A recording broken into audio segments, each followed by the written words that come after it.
the Tibetan Book of the Dead. Narrated by Matthew Schmitz.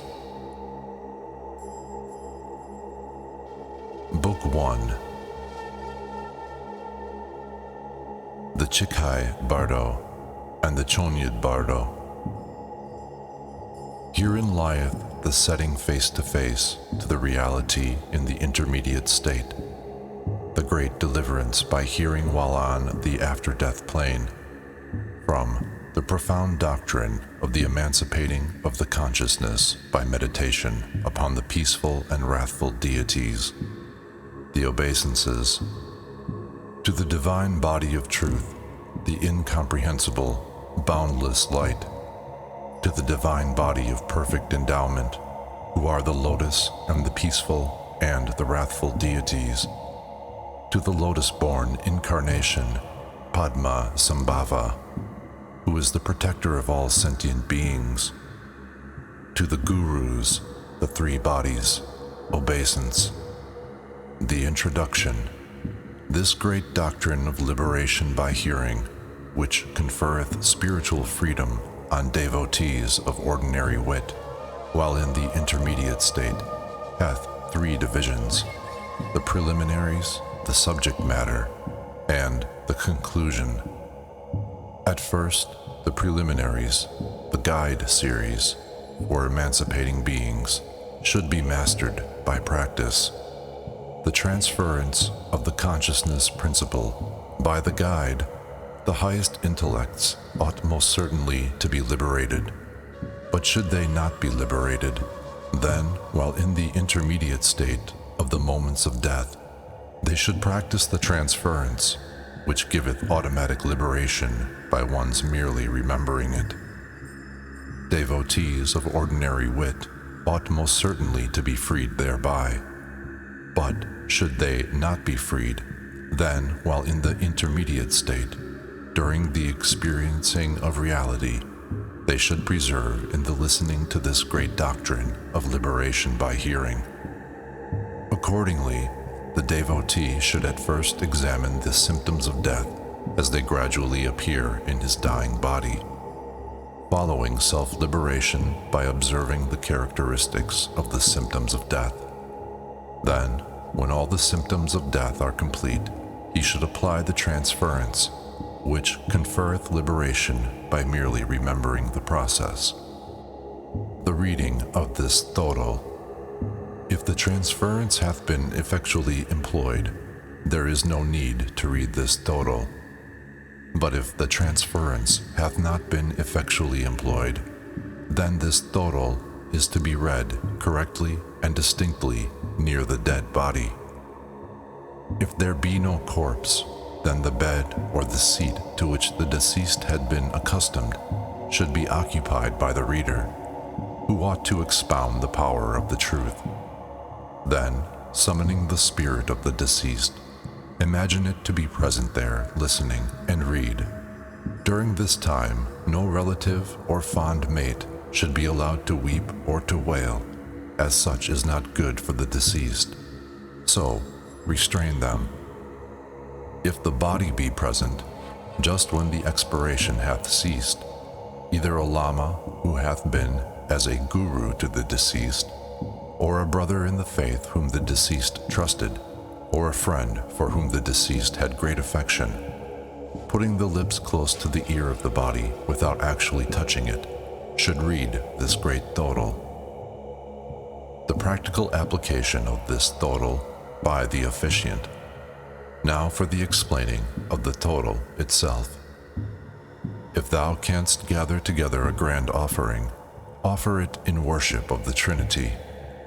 If such cannot be done, then arrange whatever can be gathered together as objects on which thou canst concentrate thy thoughts and mentally create as illimitable an offering as possible, and worship. Then the path of good wishes invoking the aid of the Buddhas and Bodhisattvas should be recited 7 times or thrice. After that, the path of good wishes giving protection from fear in the Bardo, and the path of good wishes for safe delivery from the dangerous pitfalls of the Bardo, It, together with the root words of the Bardo, are to be read distinctly and with the proper intonation. Then this great Thodol is to be read either 7 times or thrice, according to the occasion. First cometh the setting face to face to the symptoms of death as they occur during the moments of death. Second, the application of the great vivid reminder, the setting face to face to reality while in the intermediate state.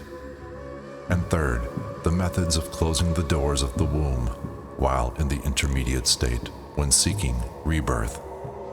Part 1. The Bardo of the Moments of Death. Instructions on the symptoms of death, or the first stage of the Chikai Bardo, the primary clear light seen at the moment of death. The first, the setting face to face with the clear light during the intermediate state of the moments of death is. Here, some there may be who have listened much to religious instructions, yet not recognized, and some who, though recognizing, are nevertheless weak in familiarity. But all classes of individuals who have received the practical teachings called guides will, if this be applied to them, be set face to face with the fundamental clear light, and without any intermediate state, they will obtain the unborn Dharmakaya by the great perpendicular path. The manner of application is: it is best if the guru from whom the deceased received guiding instructions can be had, but if the guru cannot be obtained, then a brother of the faith, or if the latter is also unobtainable, then a learned man of the same faith, or should all these be unobtainable, then a person who can read correctly and distinctly ought to read this many times over. Thereby the deceased will be put in mind of what he had previously heard of the setting face to face, and will at once come to recognize that fundamental light and undoubtedly obtain liberation. As regards the time for the application of these instructions, when the expiration bath ceased, the vital force will have sunk into the nerve center of wisdom, and the knower will be experiencing the clear light of the natural condition. Then the vital force, being thrown backwards and flying downwards through the right and left nerves, the intermediate state momentarily dawns. The above directions should be applied before the vital force hath rushed into the left nerve, after first having traversed the navel nerve center. The time ordinarily necessary for this motion of the vital force is as long as the inspiration is still present, or about the time required for eating a meal.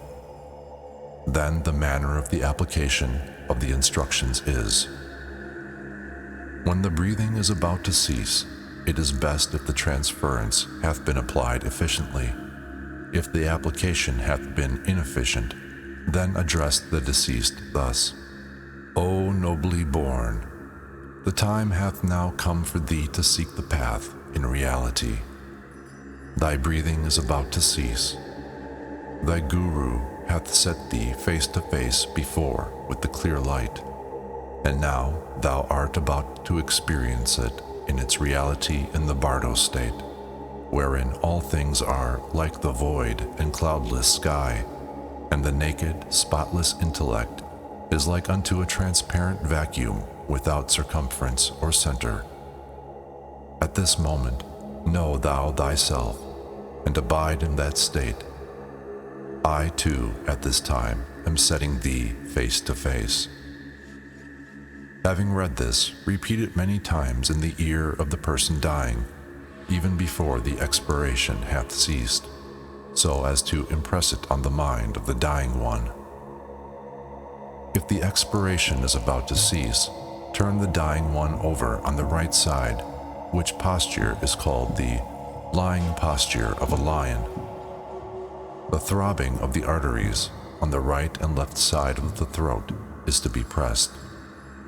If the person dying be disposed to sleep, or if the sleeping state advances, that should be arrested and the arteries pressed gently but firmly. Thereby the vital force will not be able to return from the median nerve and will be sure to pass out through the Brahmanic aperture. Now the real setting face to face is to be applied. At this moment, the first glimpsing of the bardo of the clear light of reality, which is the infallible mind of the Dharmakaya, is experienced by all sentient beings. The interval between the cessation of the expiration and the cessation of the inspiration is the time during which the vital force remaineth in the median nerve. The common people call this the state wherein the consciousness principle hath fainted away. The duration of this state is uncertain. It dependeth upon the constitution, good or bad, and the state of the nerves and vital force. In those who have had even a little practical experience of the firm, tranquil state of dhyana, and in those who have sound nerves, this state continueth for a long time. In the setting face to face, the repetition of the above address to the deceased is to be persisted in until a yellowish liquid beginneth to appear from the various apertures of the bodily organs of the deceased. In those who have led an evil life, and in those of unsound nerves, the above state endureth only so long as would take to snap a finger. Again, in some, it endureth as long as the time taken for the eating of a meal. In various tantras, it is said that this state of swoon endureth for about 3½ days. Most other religious treatises say for 4 days, and that this setting face to face with the clear light ought to be persevered in during the whole time. The manner of applying these directions is, if when dying one be, by one's own self, capable of diagnosing the symptoms of death, use of the knowledge should have been made ere this. If the dying person be unable to do so, then either the guru or a shishya or a brother in the faith with whom the one dying was very intimate should be kept at hand, who will vividly impress upon the one dying the symptoms of death as they appear in due order, repeatedly saying at first, thus, "Now the symptoms of earth sinking into water are come." When all the symptoms of death are about to be completed, then enjoin upon the one dying this resolution, speaking in a low tone of voice in the ear, "O nobly born," or if it be a priest, "O venerable sir, let not thy mind be distracted."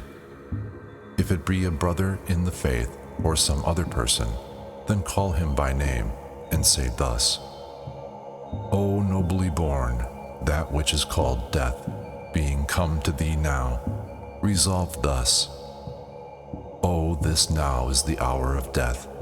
By taking advantage of this death, I will so act, for the good of all sentient beings, peopling the illimitable expanse of the heavens, as to obtain the perfect Buddhahood by resolving on love and compassion towards them, and by directing my entire effort to the soul perfection." Shaping the thoughts thus, especially at this time when the Dharmakaya of clear light in the state after death can be realized for the benefit of all sentient beings, know that thou art in that state, and resolve that thou wilt obtain the best boon of the state of the great symbol in which thou art, as follows. Even if I cannot realize it yet, will I know this Bardo, and, mastering the great body of union in Bardo, will appear in whatever shape will benefit all beings whomsoever. I will serve all sentient beings, infinite in number, as are the limits of the sky. Keeping thyself unseparated from this resolution, thou shouldest try to remember whatever devotional practices thou wert accustomed to perform during thy lifetime. In saying this, the reader shall put his lips close to the ear, and shall repeat it distinctly, clearly impressing it upon the dying person so as to prevent his mind from wandering even for a moment.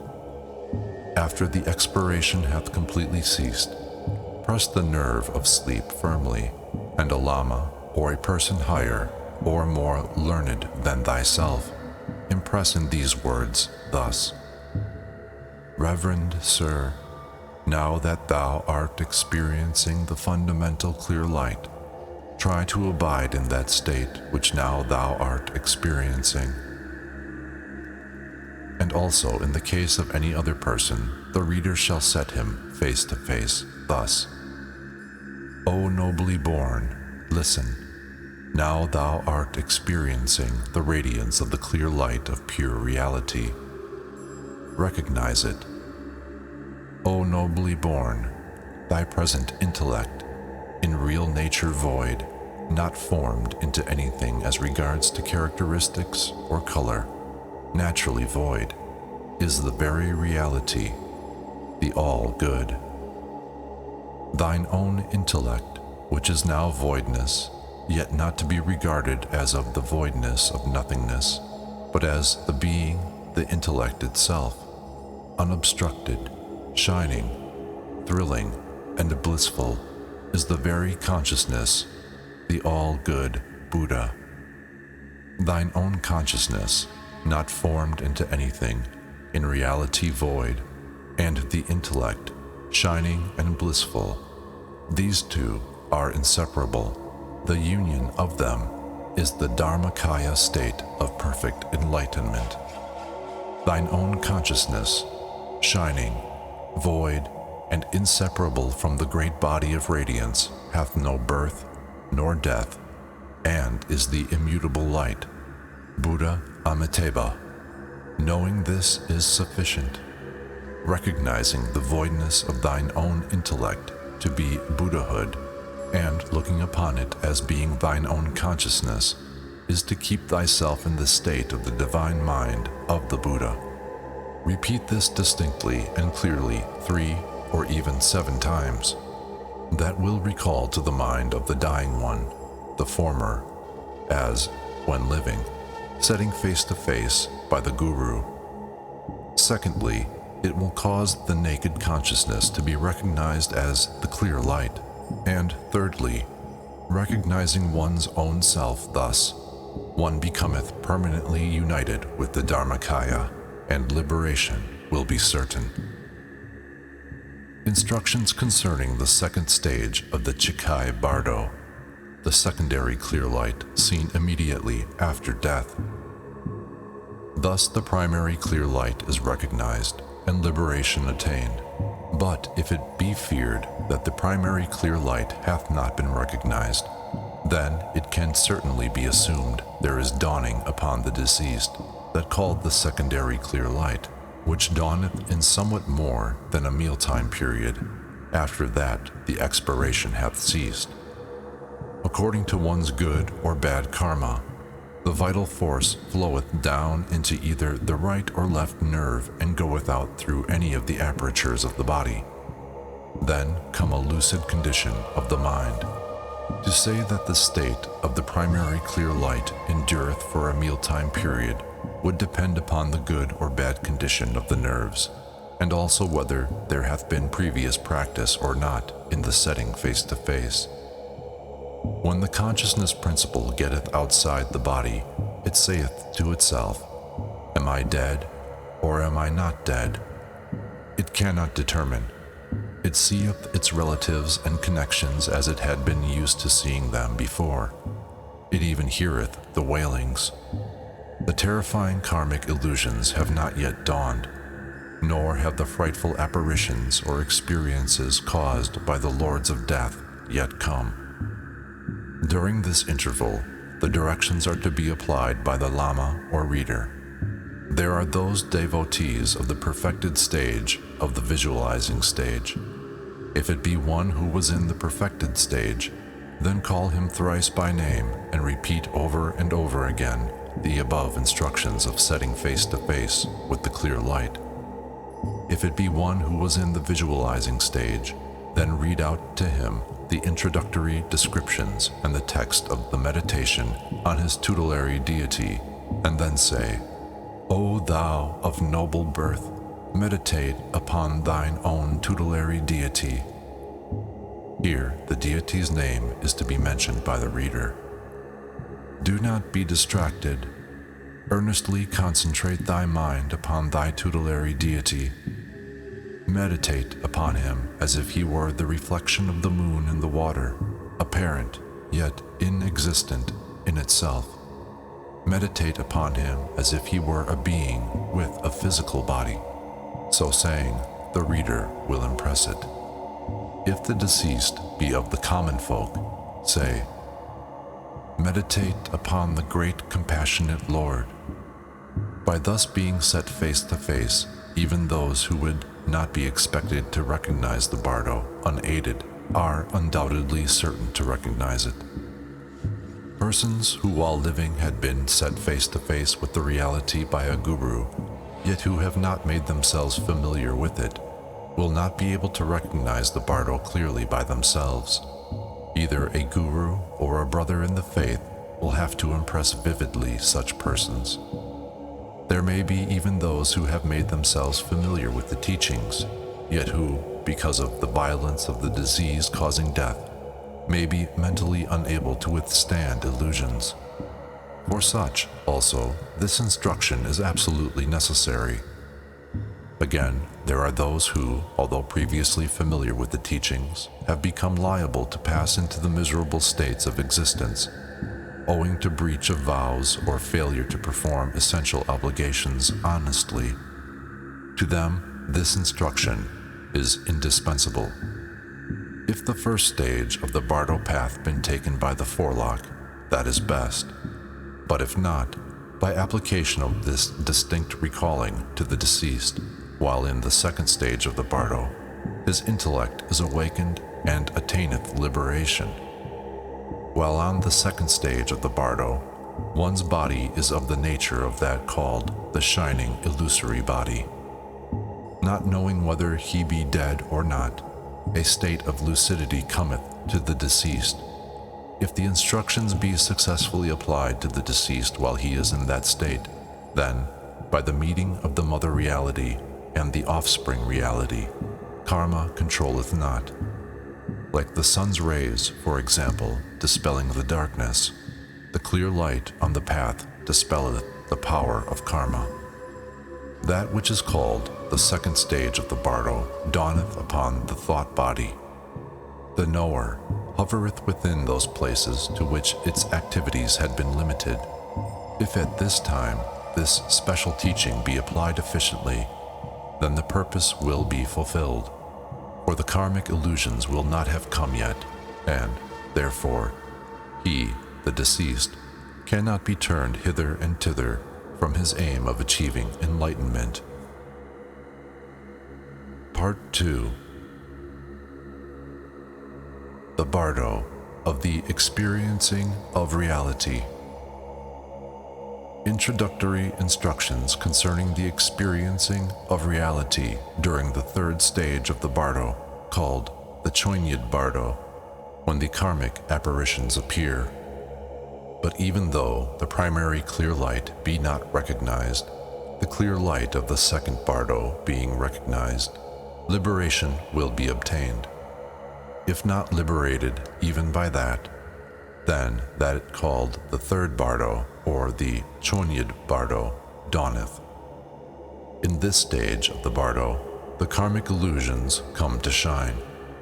It is very important that this great setting face to face of the Chonyid Bardo be read.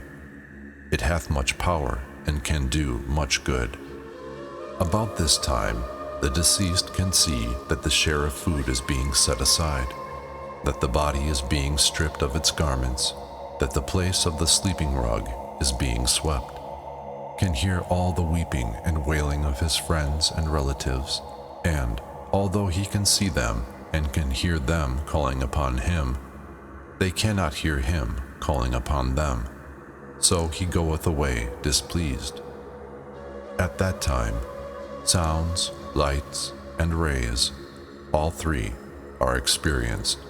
These awe, frighten, and terrify, and cause much fatigue. At this moment, this setting face to face with the Bardo during the experiencing of reality is to be applied. Call the deceased by name, and correctly and distinctly explain to him as follows. O nobly born, listen with full attention without being distracted. There are 6 states of Bardo, namely, the natural state of Bardo while in the womb, the Bardo of the dream state, the Bardo of ecstatic equilibrium while in deep meditation, the Bardo of the moment of death, the Bardo during the experiencing of reality, the Bardo of the inverse process of samsaric existence. These are the 6. O nobly born, thou wilt experience 3 Bardos, the Bardo of the moment of death, the Bardo during the experiencing of reality, and the Bardo while seeking rebirth. Of these 3, up to yesterday, thou hadst experienced the Bardo of the moment of death. Although the clear light of reality dawned upon thee, thou wert unable to hold on, and so thou hast to wander here. Now, henceforth, thou art going to experience the other 2, the Chonyid Bardo and the Sidpa Bardo. Thou wilt pay undistracted attention to that with which I am about to set thee face to face, and hold on. O nobly born, that which is called death hath now come. Thou art departing from this world, but thou art not the only one. Death cometh to all. Do not cling in fondness and weakness to this life. Even though thou clingest out of weakness, thou hast not the power to remain here. Thou wilt gain nothing more than wandering in this samsara. Be not attached to this world. Be not weak. Remember the precious Trinity. O nobly born, whatever fear and terror may come to thee in the Chonyid Bardo, forget not these words, and bearing their meaning at heart, go forwards. In them lieth the vital secret of recognition. Alas, when the uncertain experiencing of reality is dawning upon me here, with every thought of fear or terror or awe, for all apparitional appearances set aside, may I recognize whatever visions appear as the reflections of mine own consciousness. May I know them to be of the nature of apparitions in the Bardo.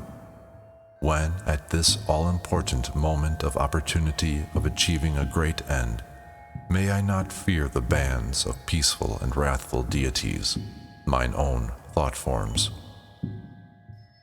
Repeat thou these verses clearly, and remembering their significance as thou repeatest them, go forwards, O nobly born. Thereby, whatever visions of awe or terror appear, recognition is certain, and forget not this vital secret art lying therein. O nobly born, when thy body and mind were separating, thou must have experienced a glimpse of the pure truth, subtle, sparkling, bright, dazzling, glorious, and radiantly awesome in appearance, like a mirage moving across a landscape in springtime in one continuous stream of vibrations. Be not daunted thereby, nor terrified, nor awed. That is the radiance of thine own true nature. Recognize it. From the midst of that radiance, the natural sound of reality, reverberating like 1,000 thunders simultaneously sounding, will come.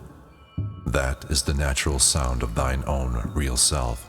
Be not daunted thereby, nor terrified, nor awed. The body which thou hast now is called the thought body of propensities. Since thou hast not a material body of flesh and blood, whatever may come, sounds, lights, or rays, are all 3 unable to harm thee. Thou art incapable of dying. It is quite sufficient for thee to know that these apparitions are thine own thought forms. Recognize this to be the Bardo. O nobly born, if thou dost not now recognize thine own thought forms, whatever of meditation or of devotions thou mayest have performed while in the human world, if thou hast not met with this present teaching, the lights will daunt thee, the sounds will awe thee, and the rays will terrify thee. Shouldest thou know this all-important key to the teachings, not being able to recognize the sounds, lights, and rays, thou wilt have to wander in the samsara. The dawning of the peaceful deities from the 1st to the 7th day. Assuming that the deceased is karmically bound, as the average departed one is, to pass through the 49 days of the Bardo existence, despite the very frequent settings face to face, the daily trials and dangers which he must meet and attempt to triumph over. During the first 7 days, wherein dawn the peaceful deities, are next explained to him in detail. The first day, judging from the text, be reckoned from the time in which normally he would be expected to wake up to the fact that he is dead and on the way back to rebirth, or about 3½ to 4 days after death. The first day. O nobly born, thou hast been in a swoon during the last 3½ days. As soon as thou art recovered from this swoon, thou wilt have the thought, what hath happened? Act so that thou wilt recognize the Bardo. At that time, all the samsara will be in revolution, and the phenomenal appearances that thou wilt see then will be the radiances and deities. The whole heavens will appear deep blue. Then, from the central realm, called the spreading forth of the seed, the Bhagavan Vairocana, white in color and seated upon a lion throne, bearing an 8-spoked wheel in his hand, and embraced by the mother of the space of heaven, will manifest himself to thee. It is the aggregate of matter resolved into its primordial state, which is the blue light.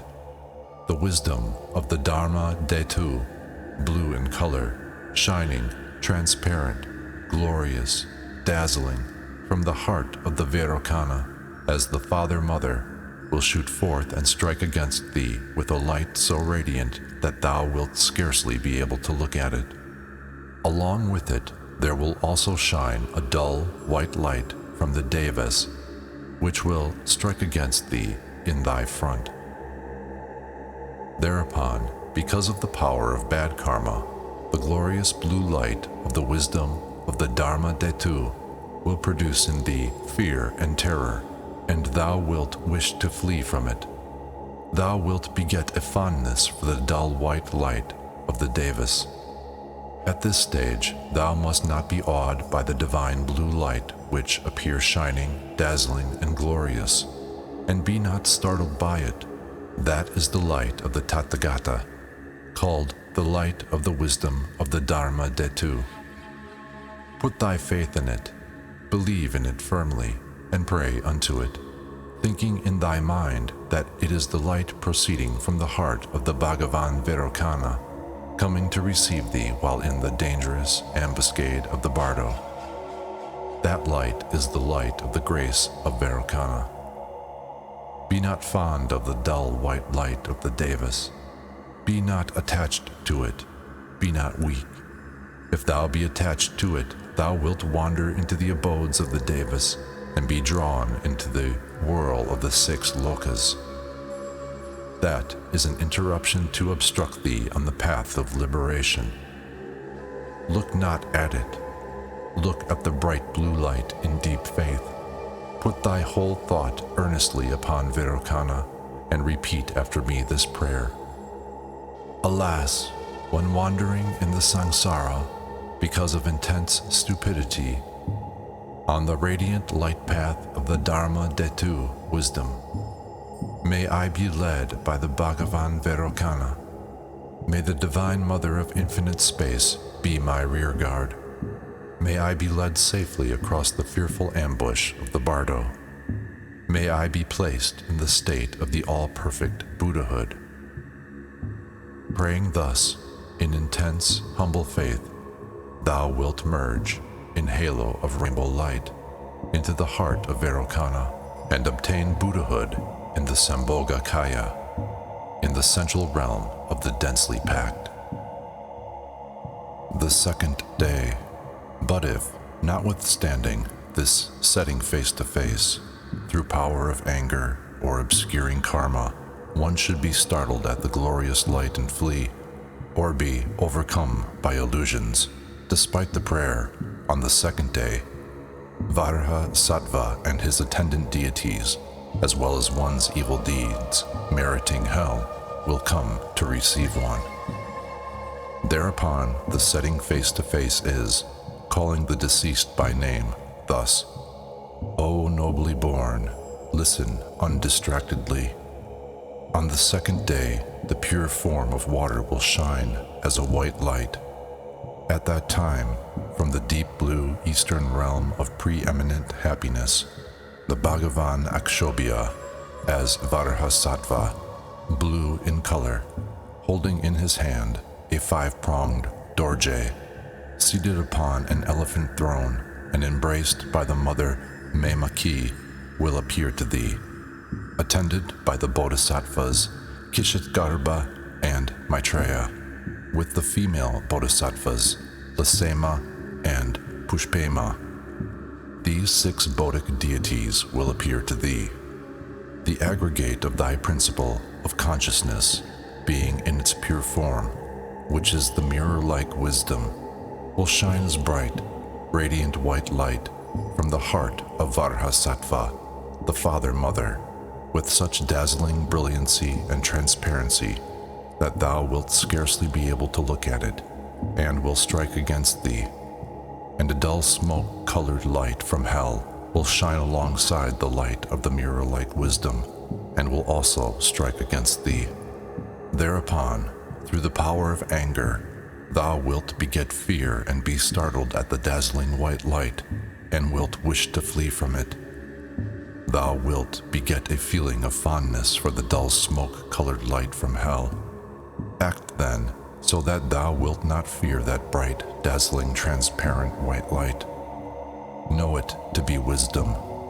Put thy humble and earnest faith in it. That is the light of the grace of the Bhagavan Varahasattva. Think, with faith, I will take refuge in it, and pray. That is the Bhagavan Varahasattva, coming to receive thee and to save thee from fear and terror of the Bardo. Believe in it, for it is the hook of the rays of grace of Varahasattva. Be not fond of the dull, smoke-colored light from hell. That is the path which openeth out to receive thee because of the power of accumulated evil karma from violent anger. If thou be attracted by it, thou wilt fall into the hell worlds, and falling therein, thou wilt have to endure unbearable misery. Once there is not certain time of getting out, that being an interruption to obstruct thee on the path of liberation, look not at it, and avoid danger. Be not attracted by it, be not weak. Believe in the dazzling bright white light, and, putting thy whole heart earnestly upon the Bhagavan Varahasattva, pray thus. Alas, when wandering in the samsara, because of the power of violent anger, on the radiant light path of the mirror-like wisdom, may I be led by the Bhagavan Varahasattva. May the Divine Mother, Memaki, be my rear guard. May I be led safely across the fearful ambush of the Bardo, and may I be placed in the state of the all-perfect Buddhahood. Praying thus, in intense humble faith, thou wilt merge in rainbow light into the heart of the Bhagavan Varahasattva, and obtain Buddhahood in the Sambhogakaya, in the eastern realm called preeminently happy. The third day. Yet even when set face to face in this way, some persons, because of obscurations from bad karma and from pride, although the hook of the rays of grace striketh against them, flee from it. If one be one of them, then, on the third day, the Bhagavan Ratnasambhava and his accompanying deities, along with the light path from the human world, will come to receive one simultaneously. Again, calling the deceased by name, the setting face to face is thus: O nobly born, listen undistractedly. On the third day, the primal form of the element earth will shine forth as a yellow light. At that time, from the southern realm endowed with glory, the Bhagavan Ratnasambhava, yellow in color, bearing a jewel in his hand, seated upon a horse throne and embraced by the Divine Mother Sangye Chanma, will shine upon thee. The two bodhisattvas, Akasha Bharba and Samanta Bhadra, attended by the two female bodhisattvas, Malema and Dupima, in all 6 Bodic forms, will come to shine from amidst a rainbow halo of light, the aggregate of touch in its primal form, as the yellow light of the wisdom of equality, dazzlingly yellow, glorified with orbs having satellite orbs of radiance, so clear and bright that the eye can scarcely look upon it, will strike against thee. Side by side with it, the dull bluish yellow light from the human world will also strike against thy heart, along with the wisdom light. Thereupon, through the power of egotism, thou wilt beget a fear for the dazzling yellow light and wilt wish to flee from it. Thou wilt be fondly attracted towards the dull bluish yellow light from the human world.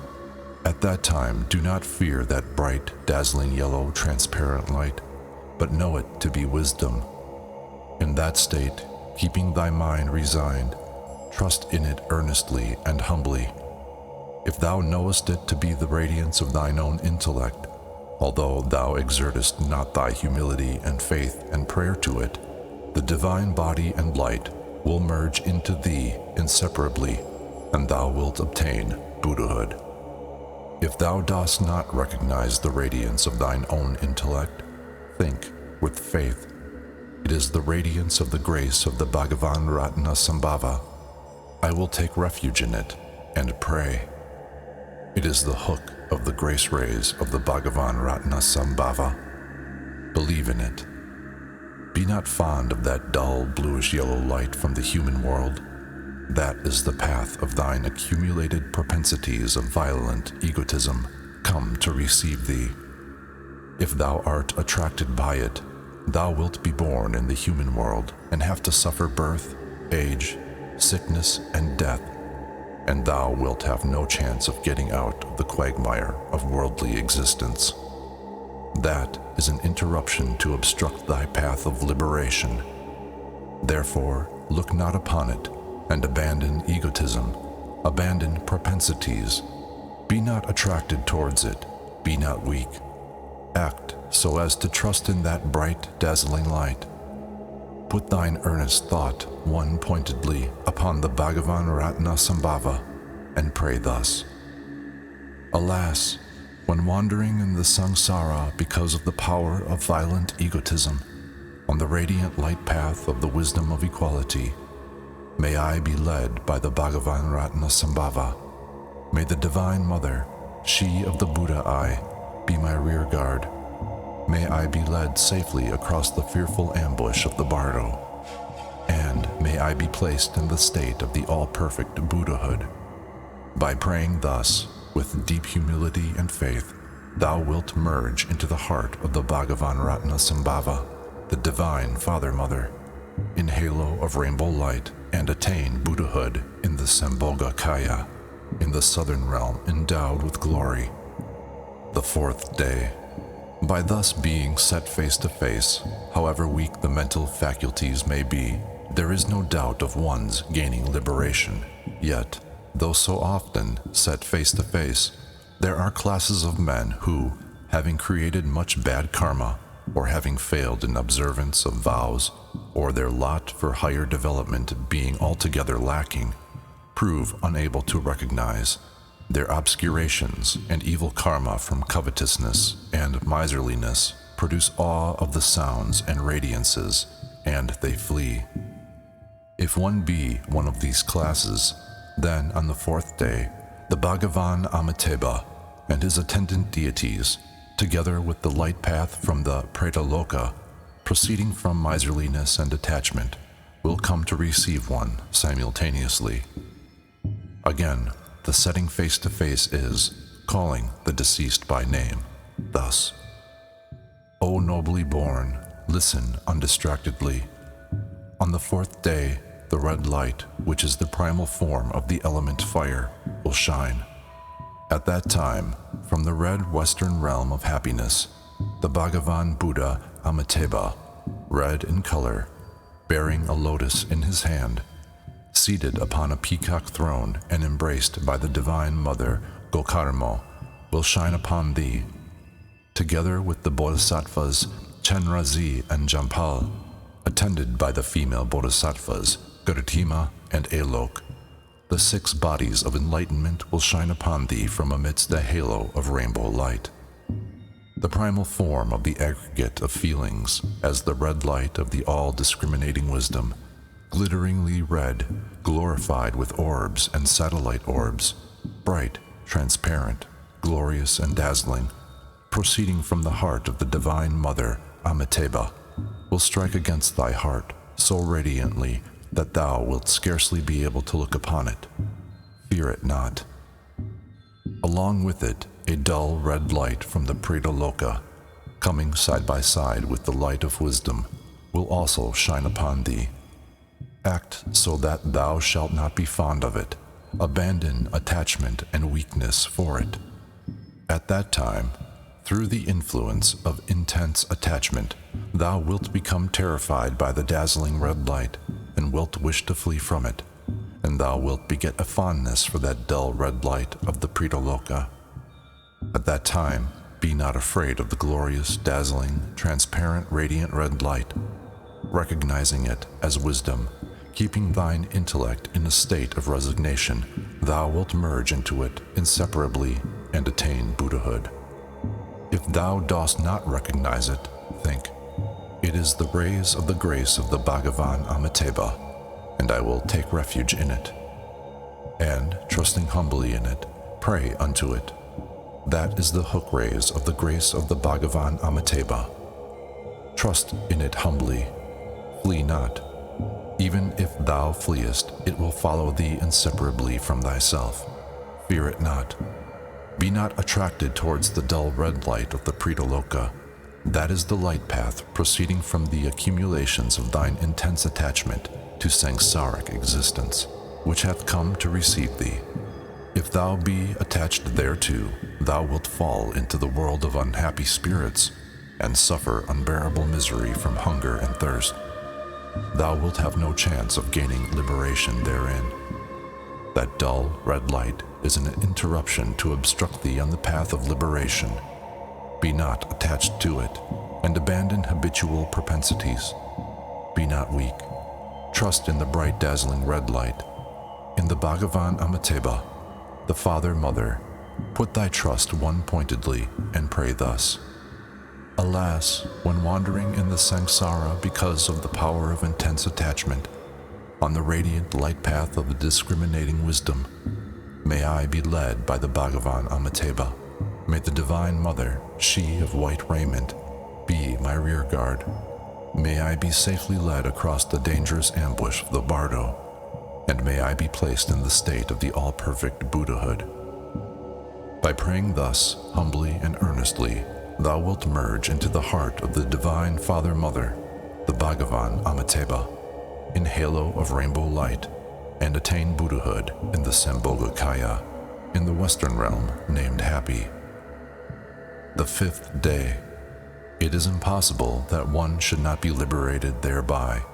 Yet, though thus set face to face, sentient beings, unable through long association with propensities to abandon propensities, and through bad karma and jealousy, awe and terror being produced by the sounds and radiances, the hook rays of grace failing to catch hold of them, wander down also to the 5th day.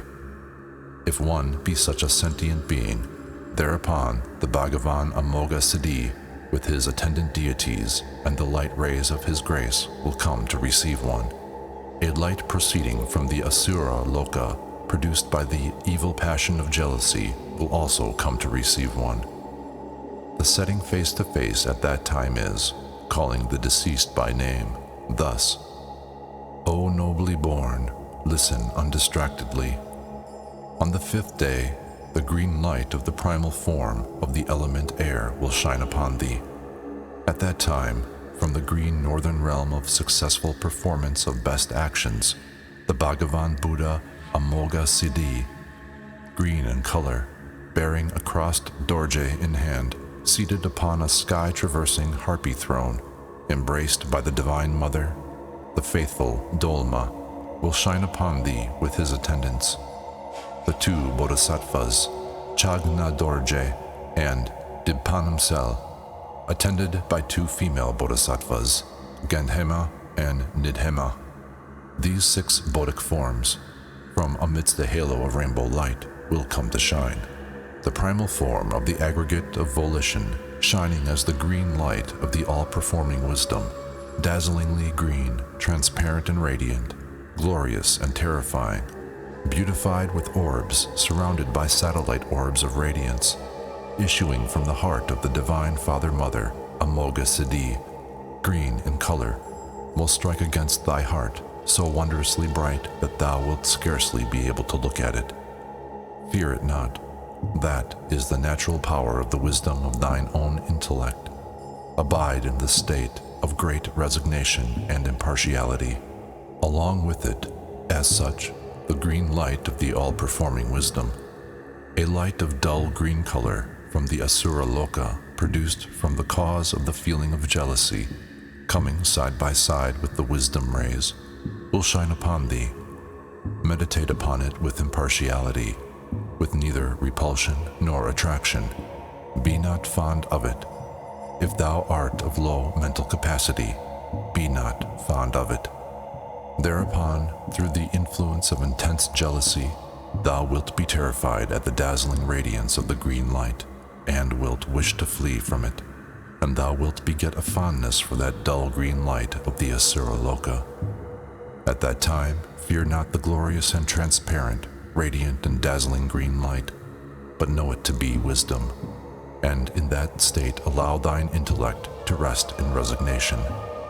Or else think, it is the hook rays of the light of grace of the Bhagavan Amoga Siddhi, which is the all-performing wisdom. Believe thus on it. Flee not from it. Even though thou shouldst flee from it, it will follow thee inseparably from thyself. Fear it not. Be not fond of that dull green light of the Asura Loka. That is the karmic path of acquired intense jealousy, which hath come to receive thee. If thou art attracted by it, thou wilt fall into the Asura Loka and have to engage in unbearable miseries of quarreling and warfare. That is an interruption to obstruct thy path of liberation. Be not attracted by it. Abandon thy propensities. Be not weak. Trust in the dazzling green radiance, and, putting aside thy whole thought one-pointedly upon the Divine Father Mother, the Bhagavan Amoga Siddhi, pray thus. Alas, when wandering in the samsara because of the power of intense jealousy, on the radiant light path of the all-performing wisdom, may I be led by the Bhagavan Amoga Siddhi. May the Divine Mother, the faithful Terma, be my rear guard. May I be led safely across the dangerous ambush of the Bardo, and may I be placed in the state of the all-perfect Buddhahood. By prayer thus, with intense faith and humility, thou wilt merge into the heart of the Divine Father Mother, the Bhagavan Amoga Siddhi, in halo of rainbow light, and attain Buddhahood in the Sambhoga Kaya, in the northern realm of heaped up good deeds. The 6th day. Being thus set face to face at various stages, however weak one's karmic connections may be, one should have recognized in one or the other of them, and where one has recognized in any of them, it is impossible not to be liberated. Yet, although set face to face so very often in that manner, one long habituated to strong propensities and lacking in familiarity with, and pure affection for, wisdom, may be led backwards by the power of one's own evil inclinations, despite these many introductions. The hook rays of the light of grace may not be able to catch hold of one. One may still wander downwards because of one's begetting the feeling of awe and terror of the lights and rays. Thereupon, all the divine fathers mothers of the 5 orders of Dhyana Buddhas with their attendants will come to shine upon one simultaneously. At the same time, the lights proceeding from the 6 lokas will likewise come to shine upon one simultaneously. The setting face to face for that is calling the deceased by name, thus, O nobly born, until yesterday each of the 5 orders of deities had shone upon thee, one by one, and thou hadst been set face to face, but owing to the influence of thine evil propensities, thou wert awed and terrified by them, and hast remained here till now. If thou hadst recognized the radiances of the 5 orders of wisdom to be the emanations from thine own thought forms, ere this thou wouldst have obtained Buddhahood in the Sambhogakaya, through having been absorbed into the halo of rainbow light in one or another of the 5 orders of Buddhas. But now look on undistractedly.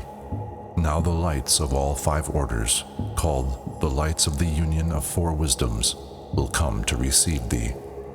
Act so as to know them. O nobly born, on this, the 6th day, the 4 colors of the primal states of the 4 elements, water, earth, fire, air, will shine upon thee simultaneously. At that time, from the central realm of the spreading forth of sea, the Buddha Vairocana, the Divine Father-Mother, with the attendant deities will come to shine upon thee. From the eastern realm of preeminent happiness, the Buddha Vajrasattva, the Divine Father-Mother, with the attendant deities will come to shine upon thee. From the southern realm, endowed with glory, the Buddha Ratnasambhava, the Divine Father-Mother, with the attendant deities will come to shine upon thee. From the happy western realm of headed-up lotuses, the Buddha Amitabha, the Divine Father-Mother, along with the attendant deities, will come to shine upon thee. From the northern realm of perfected good deeds, the Buddha Amoghasiddhi, the Divine Father-Mother, along with the attendants will come, amidst a halo of rainbow light, to shine upon thee at this very moment. O nobly born, on the outer circle of these 5 pair of Dhyani Buddhas, the 4 doorkeepers, the wrathful ones, the victorious one, the destroyer of the Lord of Death, the horse-necked king, the urn of nectar, with the 4 female doorkeepers, the goad-bearer, the noose-bearer, the chain-bearer, and the bell-bearer, along with the Buddha of the Devas, named the one of supreme power, the Buddha of the Asuras, named he of strong texture, the Buddha of mankind, named the lion of the Shakyas, the Buddha of the brute kingdom, named the unshakable lion, the Buddha of the Pretas, named the one of flaming mouth, and the Buddha of the lower world, named the King of Truth. These, the 8 Father-Mother doorkeepers, and the 6 teachers, the victorious ones, will come to shine too. The all-good Father and the all-good Mother, the great ancestors of all the Buddhas, Samanta Bhadra and Samanta Bhadre, the Divine Father and the Divine Mother. These 2 also will come to shine. These 42 perfectly endowed deities issuing from within thy heart, being the product of thine own pure love, will come to shine. Know them.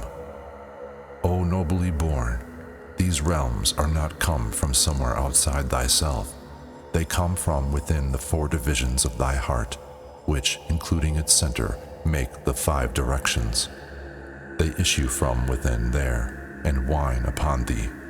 The deities, too, are not come from somewhere else. They exist from eternity within the faculties of thine own intellect. Know them to be of that nature. O nobly born, the size of all these deities is not large, not small, but proportionate. They have their ornaments, their colors, their sitting postures, their thrones, and the emblems that each holds. These deities are formed into groups of 5 pairs, each group of 5 being surrounded by a 5-fold circle of radiances, the male bodhisattvas partaking of the nature of the Divine Fathers, and the female bodhisattvas partaking of the nature of the Divine Mothers. All these divine conclaves will come to shine upon thee in one complete conclave. They are thine own tutelary deities. Know them to be such. O nobly born, from the hearts of the Divine Fathers and Mothers of the 5 orders, the rays of light of the 4 wisdoms united, extremely clear and fine, like the rays of the sun spun into threads, will come and shine upon thee and strike against thy heart. On that path of radiance there will come to shine glorious orbs of lights, blue in color, emitting rays, the Dharma Dhatu, wisdom itself, each appearing like an inverted turquoise cap, surrounded by similar orbs, smaller in size, more glorious, with 5 yet smaller satellite orbs dotted round about with 5 starry spots of light of the same nature, leaving neither the center nor the borders of the blue light path unglorified by the orbs and the smaller satellite orbs. From the heart of Vajrasattva, the white light path of the mirror-like wisdom, white and transparent, glorious and dazzling, glorious and terrifying, made more glorious with orbs surrounded by smaller orbs of transparent and radiant light upon it, each like an inverted mirror, will come to shine.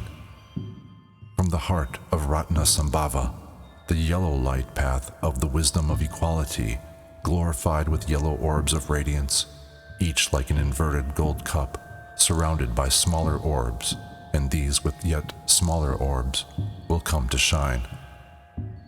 From the heart of Amitabha, the transparent, bright red light path of the discriminating wisdom, upon which are orbs, like inverted coral cups, emitting rays of wisdom, extremely bright and dazzling, each glorified with 5 satellite orbs of the same nature, leaving neither the center nor the borders of the red light path unglorified, with orbs and smaller satellite orbs, will come to shine. These will come to shine against thy heart simultaneously. O nobly born, all those are the radiances of thine own intellectual faculties come to shine. They have not come from any other place. Be not attracted towards them. Be not weak, be not terrified, but abide in the mood of non-thought formation. In that state all the forms and radiances will merge into thyself, and Buddhahood will be obtained. The green light path of the wisdom of perfected actions will not shine upon thee, because the wisdom faculty of thine intellect hath not been perfectly developed. O nobly born, those are called the lights of the 4 wisdoms united, whence proceeds that which is called the inner path through Vajrasattva. At that time, thou must remember the teachings of the setting face-to-face, which thou hast had from thy Guru. If thou hast remembered the purport of the settings face-to-face, thou wilt have recognized all these lights which have shone upon thee as being the reflection of thine own inner light, and, having recognized them as intimate friends, thou wilt have believed in them and have understood them at the meeting, as a son understandeth his mother. And, believing in the unchanging nature of the pure and holy truth, thou wilt have had produced in thee the tranquil flowing samadhi, and, having merged into the body of the perfectly evolved intellect, thou wilt have obtained Buddhahood in the Sambhogakaya, whence there is no return. O nobly born, along with the radiances of wisdom, the impure illusory lights of the 6 lokas will also come to shine. If it be asked, what are they? They are a dull white light from the devas, a dull green light from the asuras, a dull yellow light from human beings, a dull blue light from the brutes, a dull reddish light from the pretas, and a dull smoke-colored light from hell. These 6 thus will come to shine, along with the 6 radiances of wisdom, whereupon be not afraid, nor be attracted towards any, but allow thyself to rest in the non-thought condition. If thou art frightened by the pure radiances of wisdom and attracted by the impure lights of the 6 lokas, then thou wilt assume a body in any of the 6 lokas and suffer samsaric miseries, and thou wilt never be emancipated from the ocean of samsara, wherein thou wilt be whirled round and round and made to taste of the sufferings thereof. O nobly born, if thou art one who hath not obtained the select words of the Guru, thou wilt have fear of the pure radiances of wisdom and of the deities thereof. Being thus frightened, thou wilt be attracted towards the impure samsaric objects. Act not so. Humbly trust in the dazzling, pure radiances of wisdom. Frame thy mind to faith and think. The compassionate radiances of wisdom of the 5 orders of Buddhas have come to take hold of me out of compassion. I take refuge in them, not yielding to attraction towards the illusory lights of the 6 lokas, but devoting thy whole mind one-pointedly towards the divine fathers and mothers, the Buddhas of the 5 orders. Pray thus. Alas, when wandering in the samsara through the power of the 5 virulent poisons, on the bright radiance path of the 4 wisdoms united, may I be led by the 5 victorious conquerors. May the 5 orders of divine mothers be my rear guard. May I be rescued from the impure light paths of the 6 lokas, and, being saved from the ambuscades of the dread Bardo, may I be placed within the 5 pure divine realms. By thus praying, one recognizeth one's own inner light, and merging one's self therein, in at one moment, Buddhahood is attained. Through humble faith, the ordinary devotee cometh to know himself and obtaineth liberation. Even the most lowly, by the power of the pure prayer, can close the doors of the 6 lokas, and in understanding the real meaning of the 4 wisdoms united, obtain Buddhahood by the hollow pathway through Vajrasattva. Thus, by being set face to face in that detailed manner, those who are destined to be liberated will come to recognize the truth. Thereby, many will attain liberation. The worst of the worst, those of heavy evil karma, having not the least predilection for any religion, and some who have failed in their vows, through the power of karmic illusions, not recognizing, although set face to face with truth, will stray downwards. The 7th day. On the 7th day, the knowledge-holding deities from the holy paradise realms come to receive on. Simultaneously, the pathway to the brute world, produced by the obscuring passion, stupidity, also cometh to receive one. The setting face to face at that time is, calling the deceased by name, thus: O nobly born, listen undistractedly. On the 7th day, the vari-colored radiance of the purified propensities will come to shine. Simultaneously, the knowledge-holding deities from the holy paradise realms will come to receive one.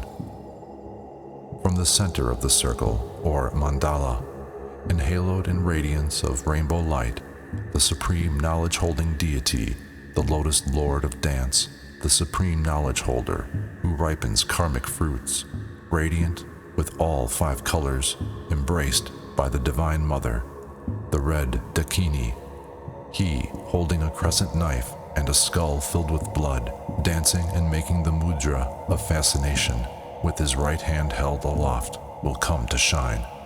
To the east of that circle, the deity called the earth-abiding knowledge-holder, white of color, with radiant, smiling countenance, embraced by the white Dakini, the Divine Mother, he holding a crescent knife and a skull filled with blood, dancing and making the mudra of fascination with his right hand held aloft, will come to shine.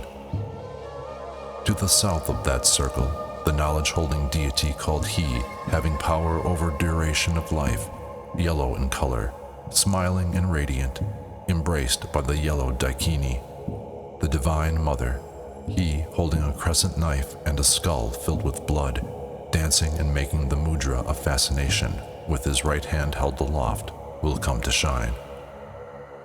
To the west of that circle, the knowledge-holding deity of the great symbol, red of color, smiling and radiant, embraced by the red Dakini, the Divine Mother, he holding a crescent knife and a skull filled with blood, dancing and making the mudra of fascination with his right hand held aloft, will come to shine. To the north of that circle, the deity called self-evolved knowledge holder, green of color, with a half-angry, half-smiling countenance, embraced by the green Dakini, the Divine Mother, he holding a crescent knife and a skull filled with blood, dancing and making the mudra of fascination with his right hand held aloft, will come to shine. In the outer circle, round about these knowledge holders, innumerable bands of Dakinis, Dakinis of the 8 places of cremation, Dakinis of the 4 classes, Dakinis of the 3 abodes, Dakinis of the 30 holy places, and of the 24 places of pilgrimage, heroes, heroines, celestial warriors, and faith-protecting deities, male and female, each bedecked with the 6 bone ornaments, having drums and thigh-bone trumpets, skull timbrels, banners of gigantic human-like hides, human hide canopies, human hide bannerets, fumes of human fat incense, and innumerable other kinds of musical instruments, filling with music the whole world systems and causing them to vibrate, to quake and tremble with sounds so mighty as to daze one's brain, and dancing various measures will come to receive the faithful and punish the unfaithful. O nobly born, 5-colored radiances of the wisdom of the simultaneously born, which are the purified propensities, vibrating and dazzling like colored threads, flashing, radiant and transparent, glorious and awe-inspiring, will issue from the hearts of the 5 chief knowledge-holding deities and strike against thy heart, so bright that thy eye cannot bear to look upon them. At the same time, a dull blue light from the brute world will come to shine along with the radiances of wisdom. Then, through the influence of the illusions of thy propensities, thou wilt feel afraid of the radiance of the 5 colors, and, wishing to flee from it, thou wilt feel attracted towards the dull light from the brute world.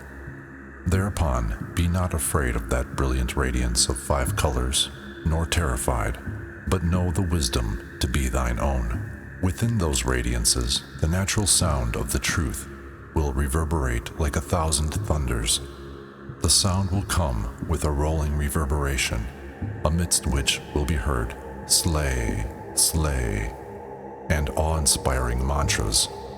Fear not, flee not, be not terrified.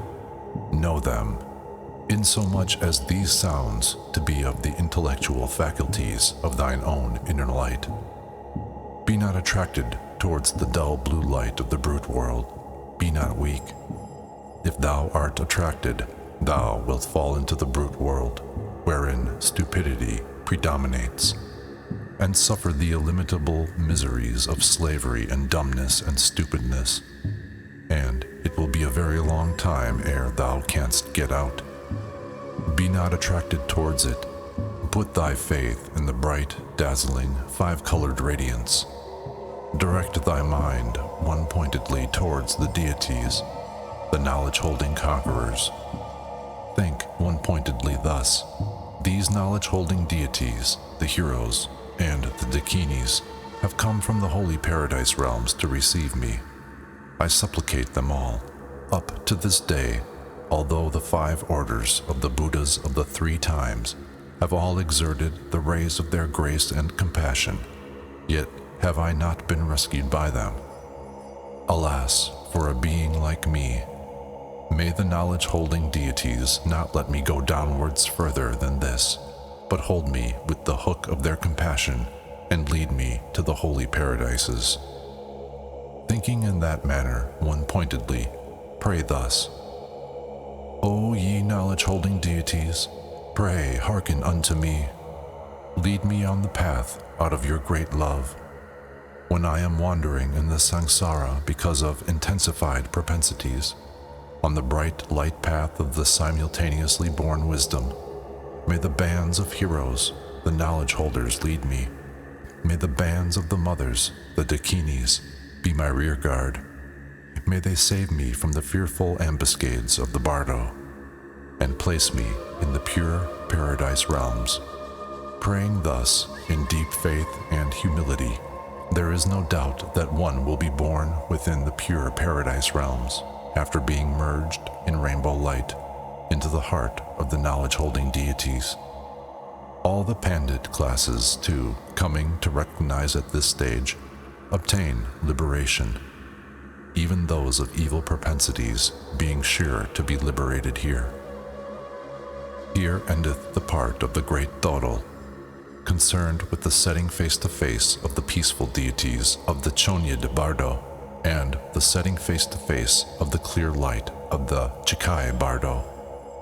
The dawning of the wrathful deities from the 8th to the 14th day. Introduction. Now the manner of the dawning of the wrathful deities is to be shown. In the above Bardo of the peaceful deities, there were 7 stages of ambuscade. The setting face-to-face at each stage should have caused the deceased to recognize either at one or another stage, and to have been liberated. Multitudes will be liberated by that recognition, and although multitudes obtain liberation in that manner, the number of sentient beings being great, evil karma powerful, obscurations dense, propensities of too long standing, the wheel of ignorance and illusion becometh neither exhausted nor accelerated. Although all be set face to face in such detail, there is a vast preponderance of those who wander downwards unliberated.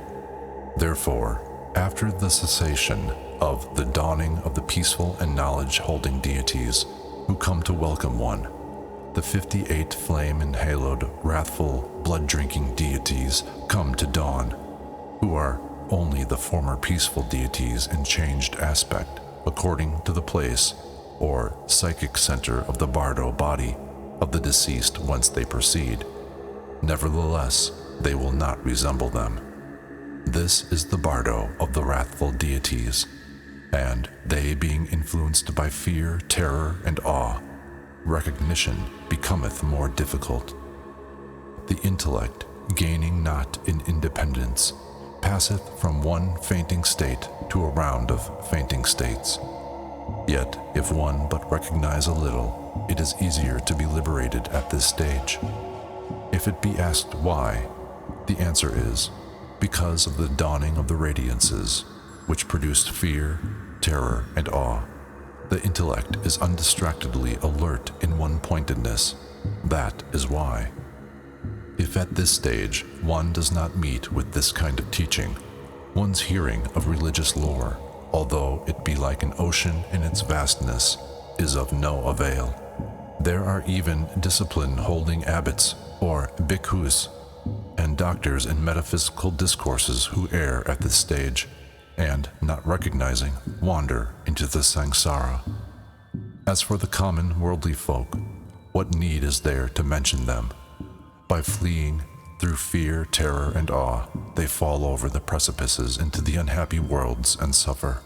But the least of the devotees of the mystic Mantrayana doctrines, as soon as he sees these blood-drinking deities, will recognize them to be his tutelary deities, and the meeting will be like that of human acquaintances.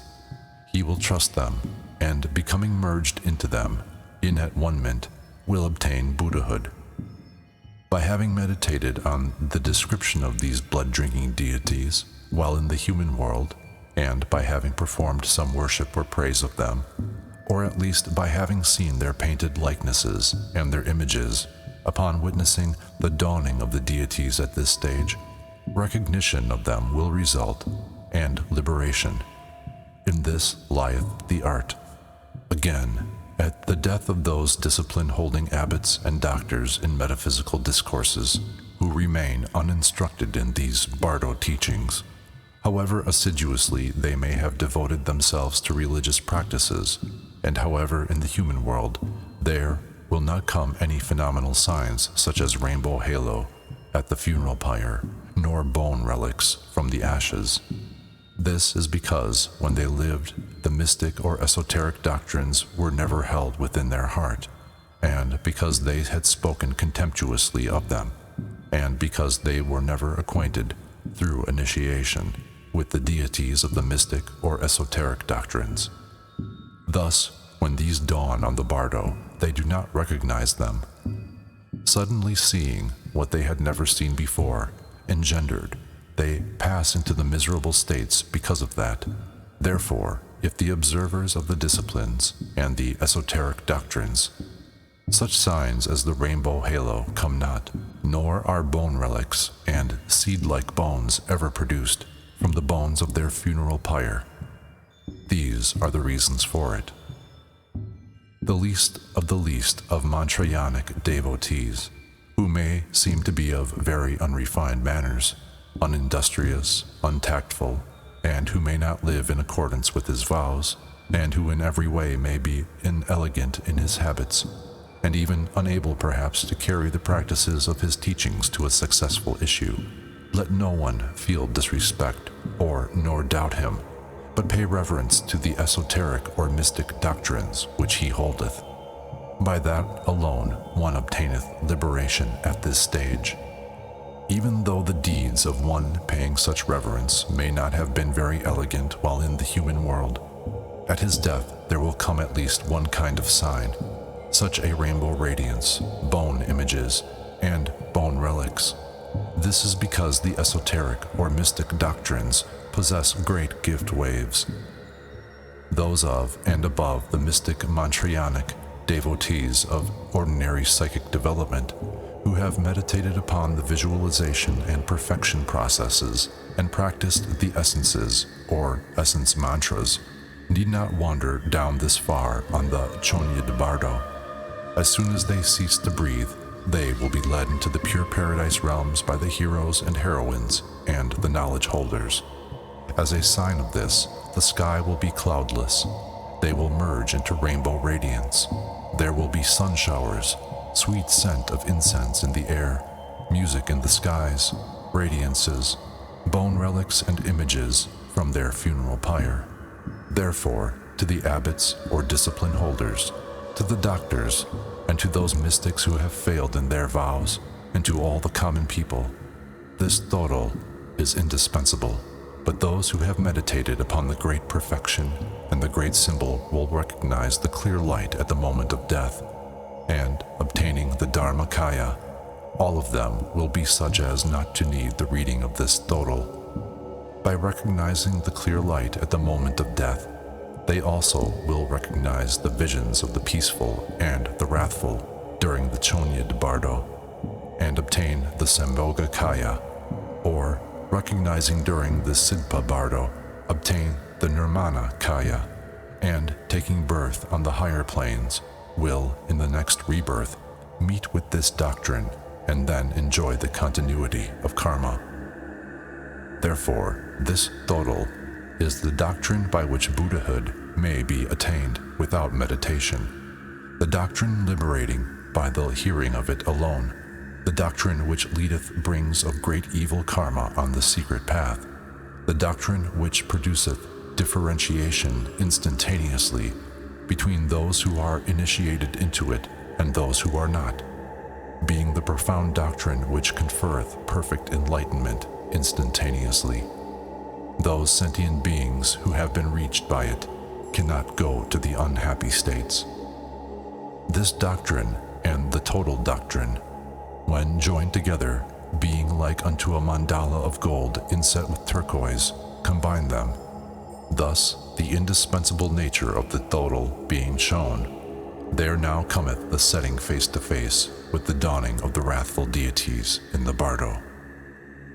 The 8th day. Again, calling the deceased by name, address him thus: O nobly born, listen undistractedly. not having been able to recognize when the peaceful deities shone upon thee in the Bardo above, thou hast come wandering thus far. Now, on the 8th day, the blood-drinking, wrathful deities will come to shine. Act so as to recognize them without being distracted.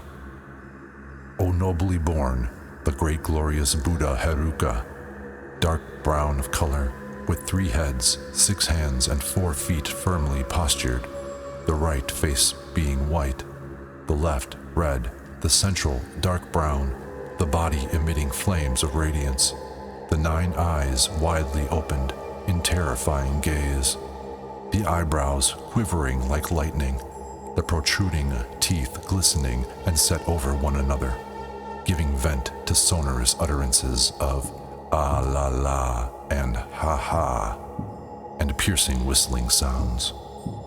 The hair of a reddish-yellow color, standing on end and emitting radiance, the heads adorned with dried human skulls and the symbols of the sun and moon, black serpents and raw human heads forming a garland for the body, the first of the right hands holding a wheel, the middle one a sword, the last one a battle axe, the first of the left hands a bell, the middle one a skull bowl, the last one a plowshare.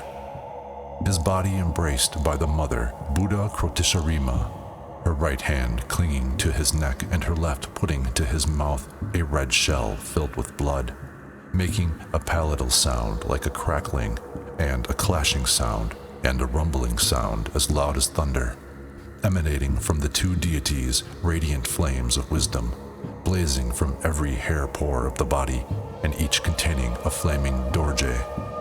The 2 deities together thus, standing with one leg bent and the other straight and tense, on a dais supported by horned eagles, will come forth from within thine own brain and shine vividly upon thee. Fear that not, be not awed, know it to be the embodiment of thine own intellect. As it is thine own tutelary deity, be not terrified, be not afraid, for in reality it is the Bhagavan Virakana, the Father-Mother. Simultaneously with the recognition, liberation will be obtained. If they be recognized, merging thyself in at-one-ment into the tutelary deity, Buddhahood and the Sambhogakaya will be one. The 9th day. But if one flee from them, through awe and terror, being begotten, then, on the 9th day, the blood-drinking deities of the Varha order will come to receive one. Thereupon, the setting face-to-face is, calling the deceased by name, thus, O nobly born, listen undistractedly. He of the blood-drinking Varha order, named the Bhagavan Varha Heruka, dark blue in color, with 3 faces, 6 hands, and 4 feet, firmly postured, in the first right hand holding a dorje, in the middle one a skull bowl, in the last one a battle axe, in the first of the left a bell, in the middle one a skull bowl, in the last one a plowshare. His body embraced by the mother Varha Krotisharima, her right hand clinging to his neck, her left offering to his mouth a red shell filled with blood, will issue from the eastern quarter of thy brain and come to shine upon thee. Fear it not, be not terrified, be not awed, know it to be the embodiment of thine own intellect. As it is thine own tutelary deity, be not terrified. In reality, they are the Bhagavan Varhasattva, the father and mother. Believe in them, recognizing them, liberation will be obtained at once. By so proclaiming them, knowing them to be tutelary deities, merging in them in at-one-ment, Buddhahood will be obtained. The 10th day. Yet if one does not recognize them, the obscurations of evil deeds being too great, and flee from them through terror and awe, then on the 10th day, the blood-drinking deities of the precious gem order will come to receive one. Thereupon the setting face-to-face is, calling the deceased by name, thus, O nobly born, listen. On the 10th day, the blood-drinking deity of the precious gem order, named Ratna Haruka, yellow of color, having 3 faces, 6 hands, 4 feet firmly postured, the right face white, the left red, the central darkish yellow, and haloed in flames, in the first of the 6 hands holding a gem, in the middle one a trident staff, in the last one a baton, in the first of the left hands a bell, in the middle one a skull bowl, in the last one a trident staff, his body embraced by the mother Ratna Krotesharima, her right hand clinging to his neck, her left offering to his mouth a red shell filled with blood, will issue from the southern quarter of thy brain and come to shine upon thee. Fear not, be not terrified, be not awed. Know them to be the embodiment of thine own intellect, they being thine own tutelary deities. Be not terrified. In reality, they are the Father-Mother, Bhagavan Ratna Sambhava. Believe in them.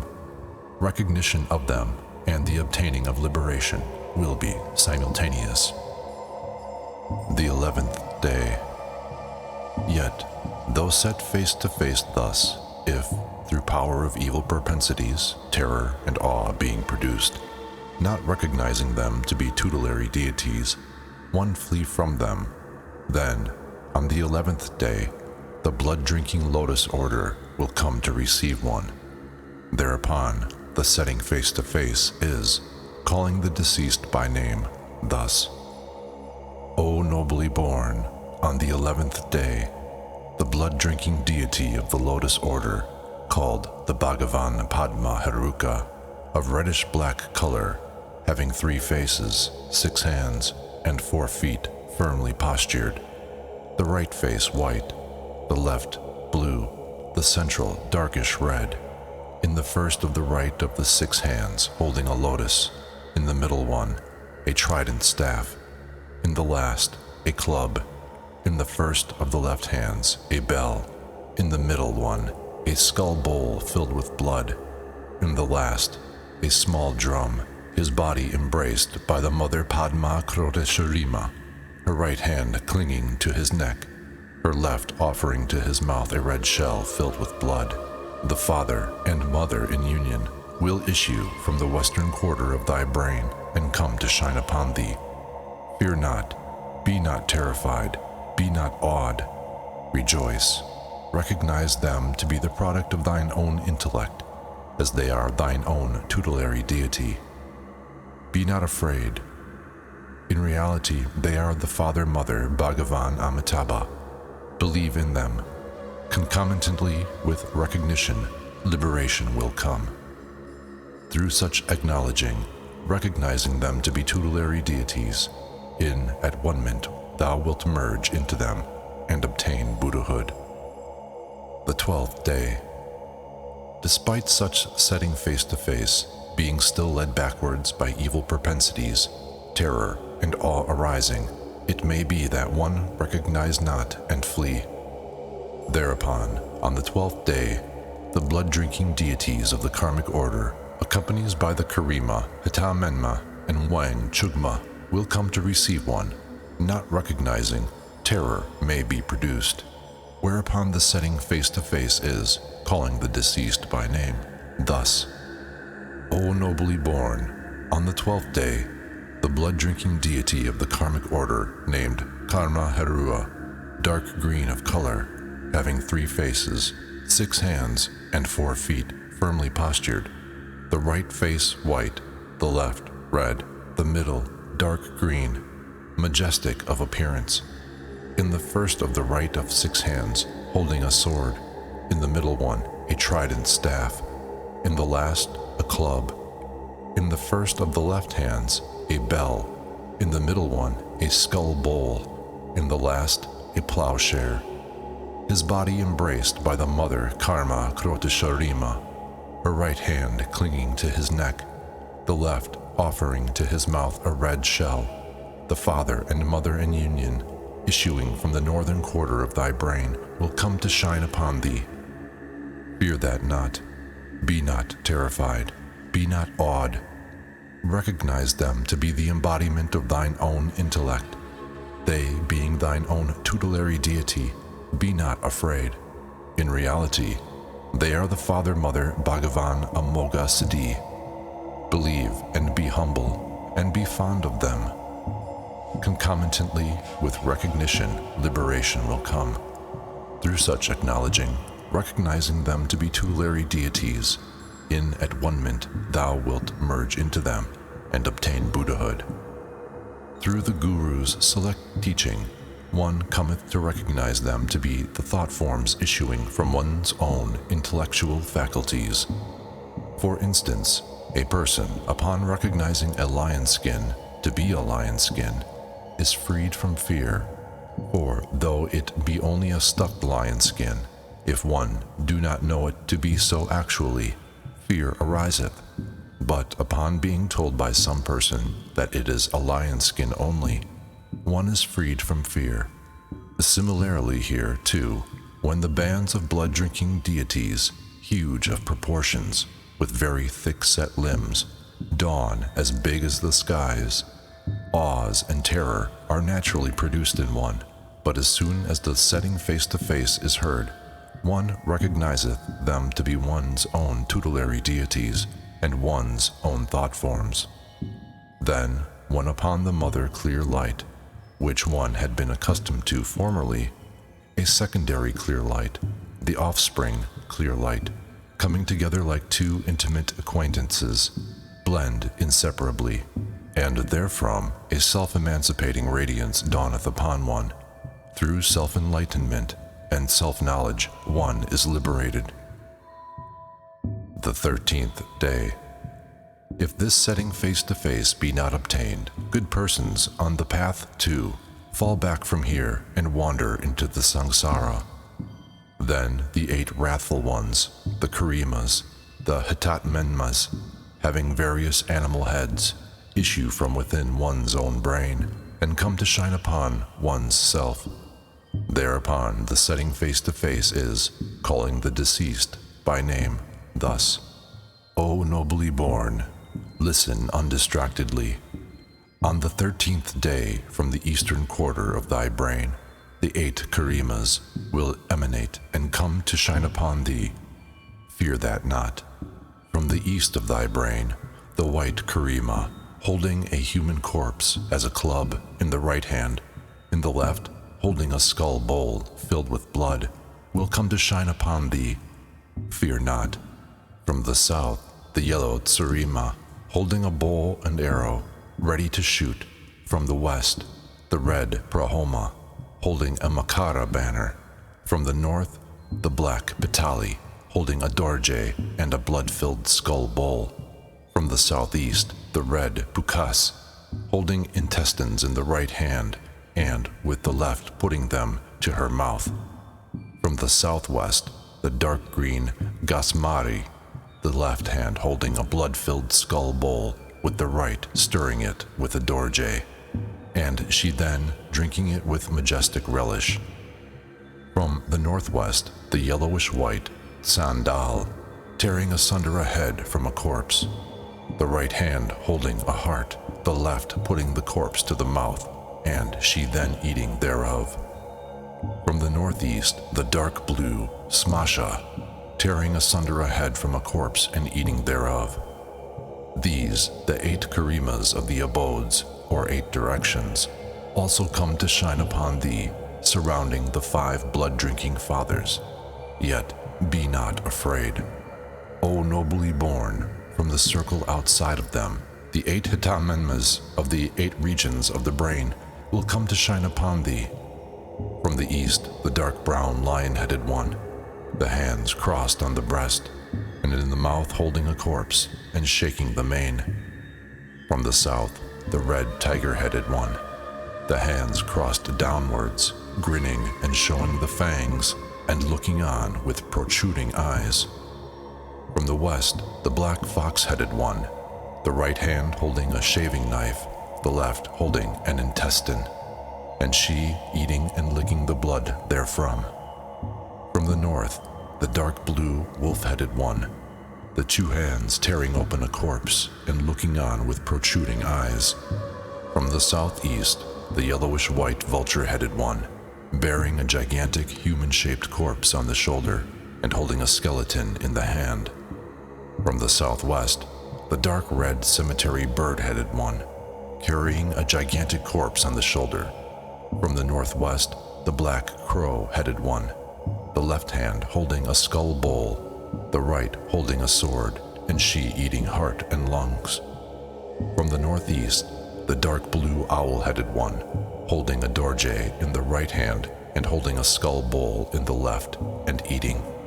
These 8 Hitamenmas of the 8 regions, likewise surrounding the blood-drinking fathers and issuing from within thy brain, come to shine upon thee.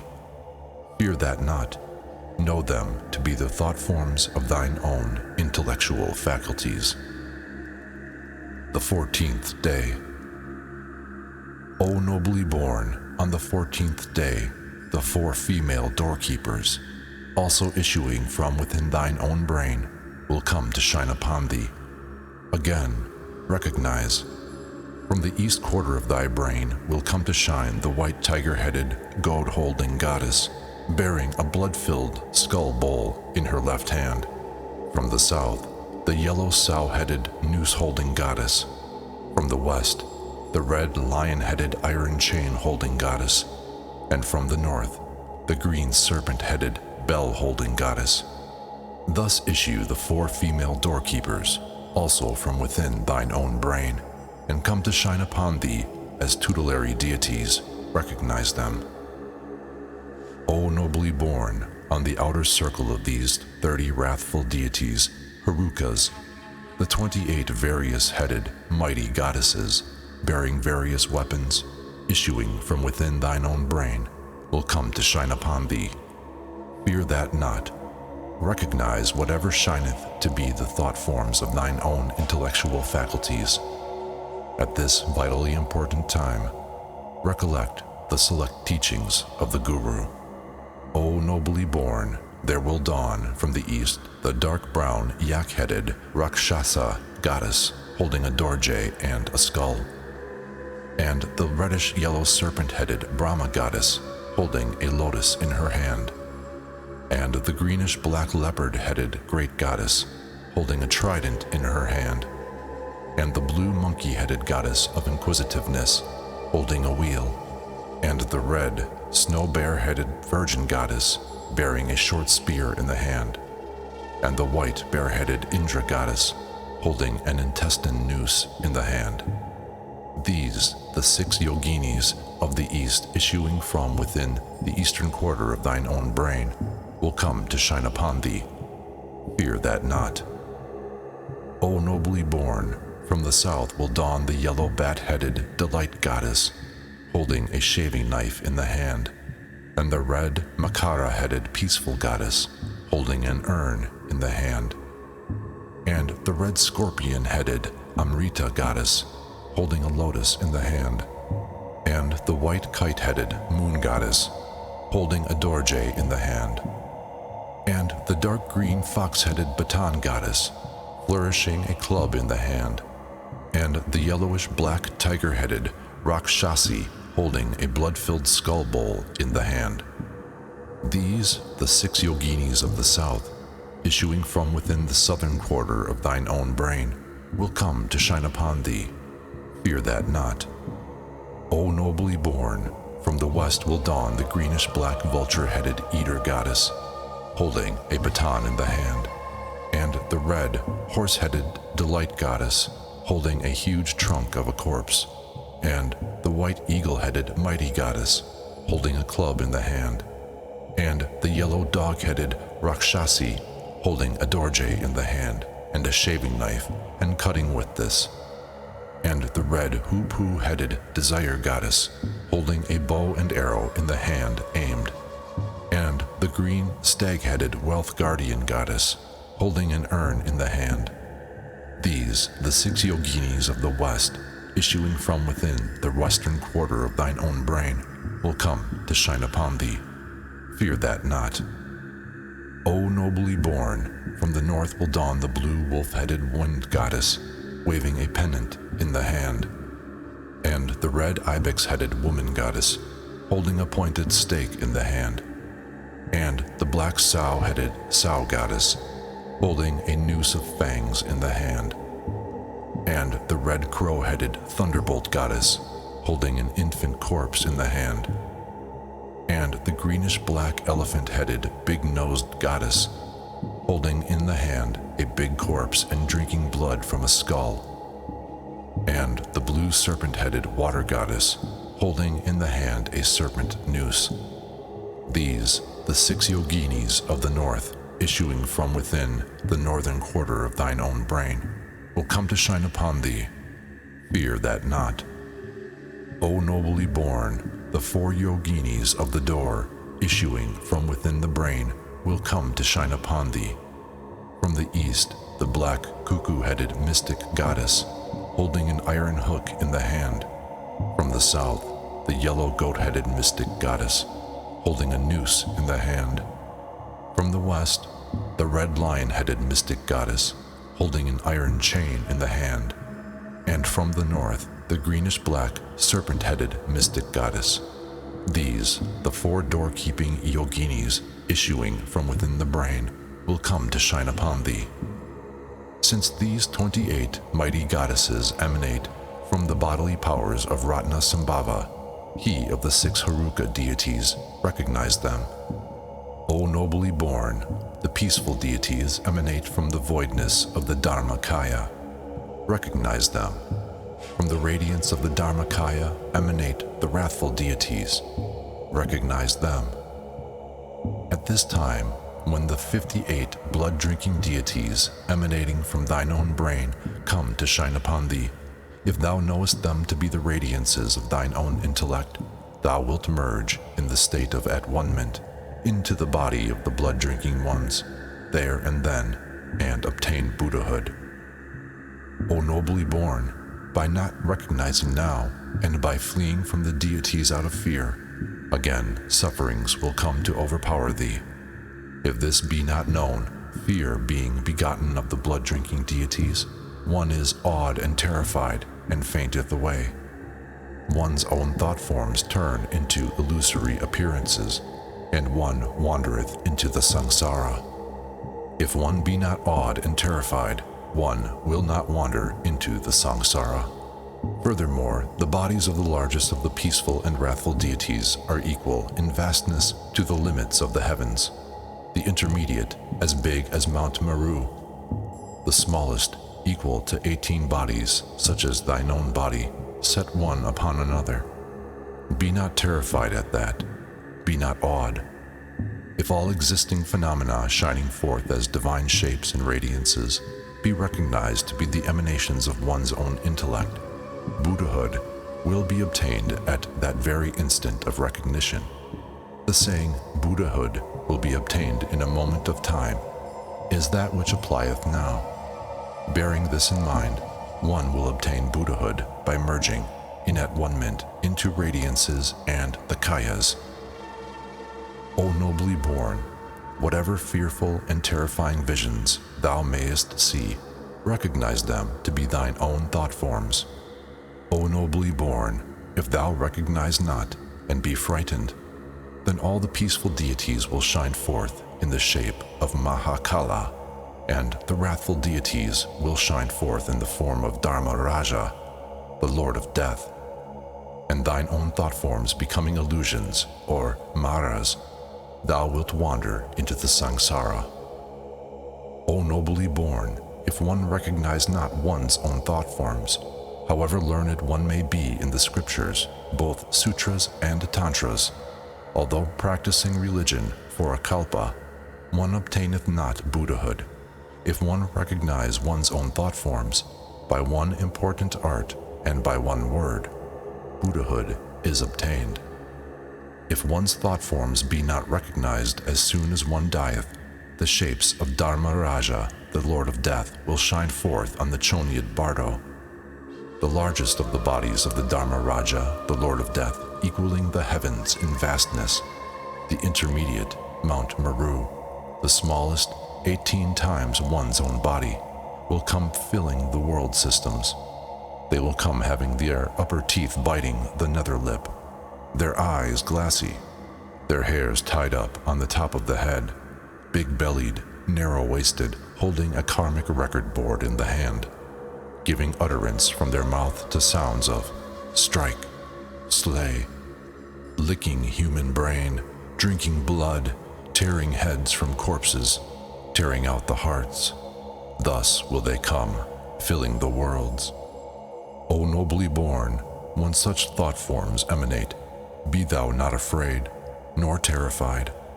The body which now thou possessest, being a mental body of karmic propensities, though slain and chopped to bits, cannot die. Because thy body is, in reality, one of voidness, thou needest not fear. The bodies of the Lord of Death, too, are emanations from the radiances of thine own intellect. They are not constituted of matter. Voidness cannot injure voidness. Beyond the emanations of thine own intellectual faculties, externally, the peaceful and the wrathful ones, the blood-drinking ones, the various-headed ones, the rainbow lights, the terrifying forms of the Lord of Death, exist not in reality. Of this there is no doubt. Thus, knowing this, all the fear and terror is self-dissipated, and merging into the state of at-one-ment, Buddhahood is obtained.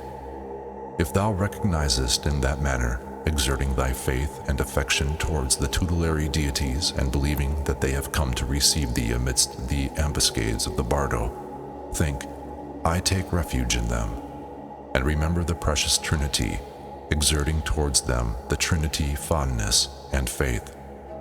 Whosoever thine own tutelary deity may be, recollect now, and calling him by name, pray thus, Alas, wandering am I in the Bardo, run to my rescue. Uphold me by thy grace, O precious tutelary. Calling upon the name of thine own Guru, pray thus, Alas, wandering am I in the Bardo, rescue me. O let not thy grace forsake me. Have faith in the blood-drinking deities too, and offer up this prayer. Alas, when I am wandering in the samsara, through force of overpowering illusions, on the light path of the abandonment of fright, fear, and awe, may the bands of the Bhagavans, the peaceful and wrathful ones, lead me.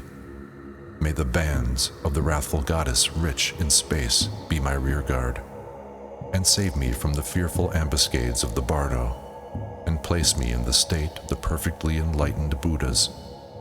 When wandering alone, separated from dear friends, when the void forms of one's own thoughts are shining here, may the Buddhas, exerting the force of their grace, cause not to come the fear, awe, and terror in the Bardo. When the 5 bright wisdom lights are shining here, may recognition come without dread and without awe. When the divine bodies of the peaceful and the wrathful are shining here, may the assurance of fearlessness be obtained and the Bardo be recognized. When, by the power of evil karma, misery is being tasted, may the tutelary deities dissipate the misery. When the natural sound of reality is reverberating like 1,000 thunders, may they be transmuted into the sounds of the 6 syllables. When unprotected, karma having to be followed here, I beseech the gracious compassionate one to protect me. When suffering miseries of karmic propensities here, may the blissfulness of the clear light dawn. May the 5 elements not rise up as enemies, but may I behold the realms of the 5 orders of the enlightened ones. Thus, in earnest faith and humility, offer up the prayer, whereby all fears will vanish and Buddhahood in the Sambhoga Kaya will undoubtedly be won. Important is this. Being undistracted, repeat it in that manner 3 of even 7 times. However heavy the evil karma may be, and however weak the remaining karma may be, it is not possible that liberation will not be obtained, if one but recognize. If, nevertheless, despite everything done in these stages of the Bardo, recognition is still not brought about, then, there being danger of one's wandering further, into the third Bardo, called the Sidpa Bardo. The setting face-to-face for that will be shown in detail hereinafter. The conclusion, showing the fundamental importance of the Bardo teachings. Whatever the religious practices of anyone may have been, whether extensive or limited, during the moments of death, various misleading illusions occur, and hence this Thodol is indispensable. To those who have meditated much, the real truth dawneth as soon as the body and consciousness principle part. The acquiring of experience while living is important. They who have then recognized the true nature of their own being, and thus have had some experience, obtain great power during the Bardo of the moments of death, when the clear light dawneth.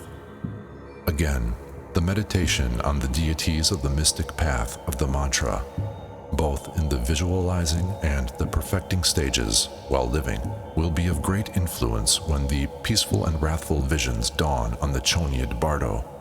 Thus, the training in this Bardo being of particular importance, even while living, hold to it, read it, commit it to memory, bear it in mind properly, read it regularly, thrice. Let the words and the meanings be very clear. It should be so that the words and the meanings will not be forgotten, even though 100 executioners were pursuing thee. It is called the Great Liberation by Hearing, because even those who have committed the 5 boundless sins are sure to be liberated if they hear it by the path of the ear. Therefore, read it in the midst of vast congregations. Disseminate it, through having heard it once, even though one does not comprehend it. It will be remembered in the intermediate state without a word being omitted, for the intellect becometh ninefold more lucid there. Hence it should be proclaimed in the ears of all living person. It should be read over the pillows of all persons who are ill. It should be read at the side of all corpses. It should be spread broadcast. Those who meet with this doctrine are indeed fortunate. Save for them who have accumulated much merit and absolved many obscurations, difficult is it to meet with it. Even when met with it, difficult is it to comprehend it. Liberation will be won through simply not disbelieving it upon hearing it. Therefore, treat this doctrine very dearly. It is the essence of all doctrines. The setting face-to-face while experiencing reality in the intermediate state, called the teaching which liberateth by merely being heard, and that which liberateth by merely being attached, is finished.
Book 2, the Sidpa Bardo. This is known as the good head part of that called the profound essence of the liberation by hearing, the reminder, the clear setting face-to-face in the intermediate state when seeking rebirth. The Obeisances, To the assembled deities, to the tutelaries, to the gurus, humbly is the obeisance paid. May liberation in the intermediate state be vouchsafed by them. Introductory verses. Above, in the great Bardo Thodol, the Bardo called Chonyid was taught. And now, of the Bardo called Sidpa, the vivid reminder is brought. Part 1. The After-Death World. Introductory instructions to the officiant. Although heretofore, while in the Chonyid Bardo, many vivid remindings have been given, setting aside those who have had great familiarity with the real truth, and those who have good karma, for them of evil karma who have no familiarity, and for them of evil karma who because of the influence thereof become stricken with fear and terror, recognition is difficult. These go down to the 14th day, and to re-impress them vividly, that which follows is to be read. The Bardo body, its birth, and its supernormal faculties. Worship having been offered to the Trinity, and the prayer invoking the aid of the Buddhas and Bodhisattvas having been recited. Then, calling the deceased by name 3 or 7 times, speak thus: O nobly born, listen thou well, and bear at heart that birth in the hell world, in the Deva world, and in this Bardo body is of the kind called supernormal birth. Indeed, when thou wert experiencing the radiances of the peaceful and the wrathful in the Chonyid Bardo, being unable to recognize, thou didst faint away through fear about 3½ days after thy decease. And then, when thou wert recovered from the swoon, thy knower must have risen up in its primordial condition, and a radiant body, resembling the former body, must have sprung forth, as the tantra says. Having a body seemingly fleshly, resembling the former, and that to be produced, endowed with all sense faculties and power of unimpeded motion, possessing karmic, miraculous powers, visible to pure celestial eyes of Bardo beings of like nature. Such then is the teaching. That radiant body, thus referred to as resembling the former, and that to be produced, meaning that one will have a body just like the body of flesh and blood. The former human, propensity body, will also be endowed with certain signs and beauties of perfection, such as beings of high density possess. This body, born of desire, is a thought-form hallucination in the intermediate state, and it is called desire body. At that time, if thou art to be born as a Deva, visions of the Deva world will appear to thee. Similarly, wherever thou art to be born, if as an Asura, or a human being, or a brute, or a Preta, or a being in hell, a vision of the place will appear to thee. Accordingly, the word former in the quotation implieth that prior to the 3½ days thou wilt have been thinking thou hadst the same sort of a body as the former body of flesh and blood, possessed by thee in the former existence because of habitual propensities, and the word produced is so used because afterwards the vision of thy future place of birth will appear to thee. Hence, the expression as a whole, former and that to be produced, referreth to these insomuch as the fleshly body just discarded, and the fleshly body to be assumed at rebirth. At that time, follow not the visions which appear to thee, be not attracted, be not weak. If through weakness thou be fond of them, thou wilt have to wander amidst the 6 lokas and suffer pain. Up to the other day, thou wert unable to recognize the Chonyid Bardo, and hast had to wander down this far. Now, if thou art to hold fast to the real truth, thou must allow thy mind to rest undistractedly in the nothing to do, nothing to hold condition of the unobscured, primordial, bright, void state of thine intellect, to which thou hast been introduced by the Guru. Thereby thou wilt obtain liberation without having to enter the door of the womb. But if thou art unable to know thyself, then whosoever may be thy tutelary deity and thy Guru, meditate on them in a state of intense fondness and humble trust, as overshadowing the crown of thy head. This is of great importance. Be not distracted. Instructions to the officiant. Thus speak, and if recognition result from that, liberation will be obtained without need of the wandering in the 6 lokas. If, however, through influence of bad karma, recognition is made difficult, thereupon say as follows: O nobly born, again listen, endowed with all sense faculties and power of unimpeded motion, implieth that although thou mayest have been, when living, blind of the eye, or deaf, or lame, yet on this after-death plane thine eyes will see forms, and thine ears will hear sounds, and all other sense organs of thine will be unimpaired and very keen and complete. Wherefore the Bardo body hath been spoken of as endowed with all sense faculties, that condition of existence in which thou thyself now art is an indication that thou art deceased and wandering in the Bardo. Act so as to know this. Remember the teachings. Remember the teachings.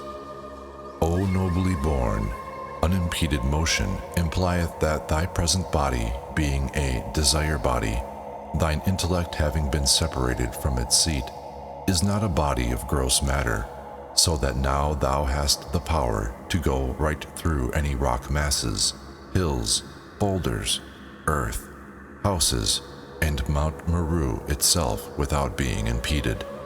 Excepting Bodh Gaya and the mother's womb, even the king of mountains, Mount Meru itself, can be passed through by thee, straightforwards and backwards, unimpededly. That too is an indication that thou art wandering in the Sidpa Bardo. Remember thy Guru's teachings, and pray to the compassionate Lord. O nobly born, thou art actually endowed with the power of miraculous action, which is not, however, the fruit of any samadhi, but a power come to thee naturally, and therefore it is of the nature of karmic power.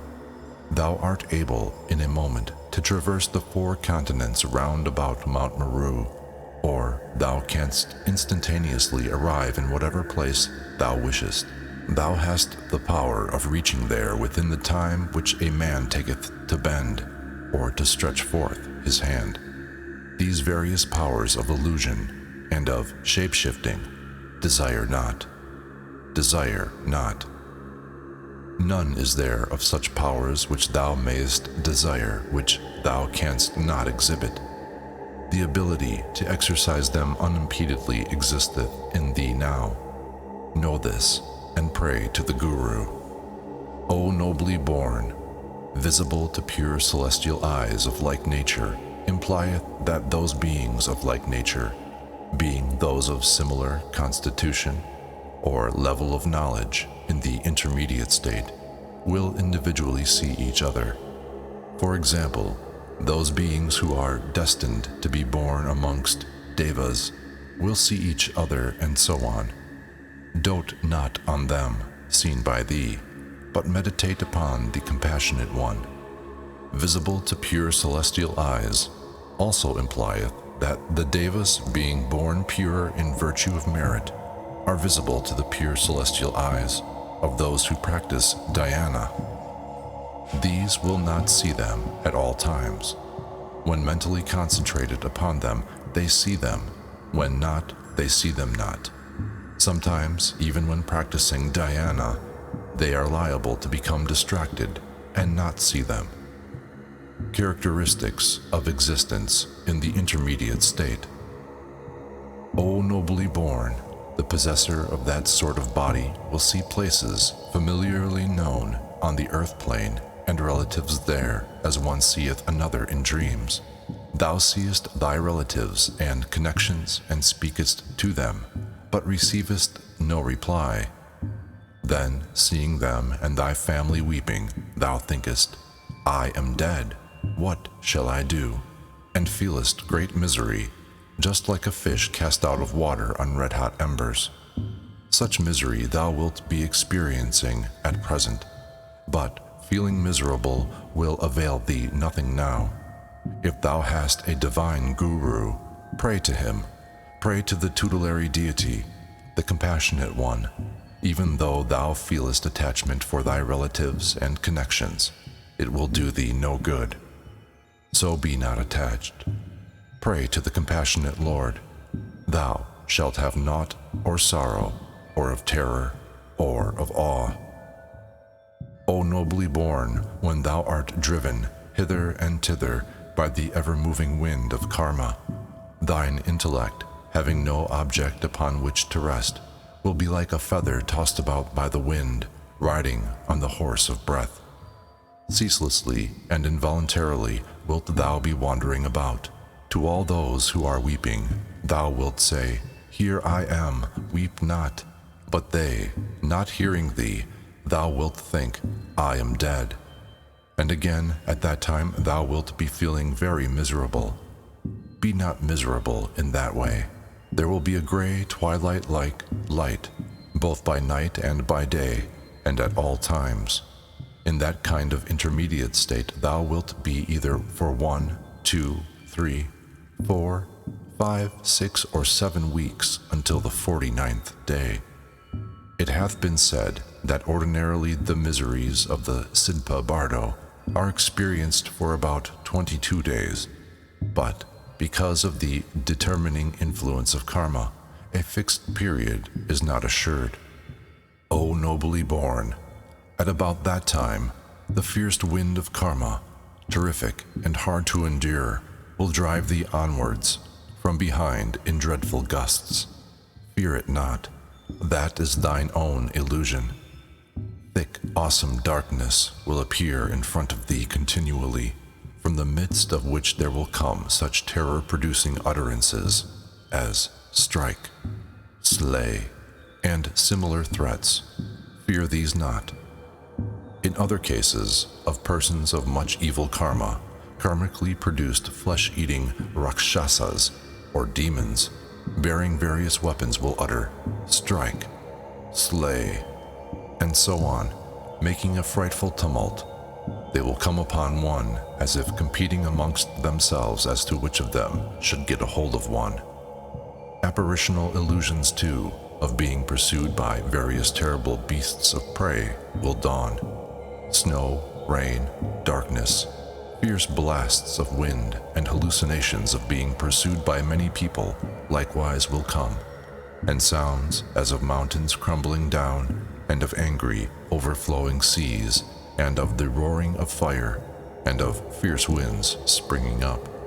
When these sounds come, one, being terrified by them, will flee before them in every direction, not caring whither one fleeth, but the way will be obstructed by 3 awful precipices, white and black and red. They will be terror-inspiring and deep, and one will feel as if one were about to fall down them. O nobly born, they are not really precipices. They are anger, lust, and stupidity.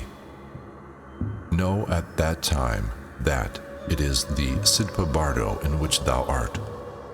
Invoking by name the Compassionate One, pray earnestly thus: O compassionate Lord, and my Guru, and the precious Trinity, suffer it not that I fall into the unhappy worlds.